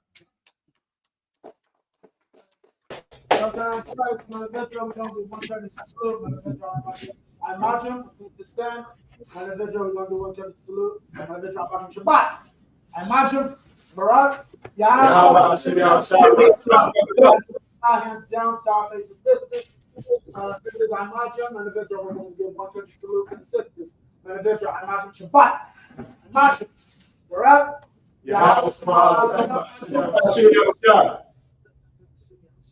Yajin Matzah, hands down.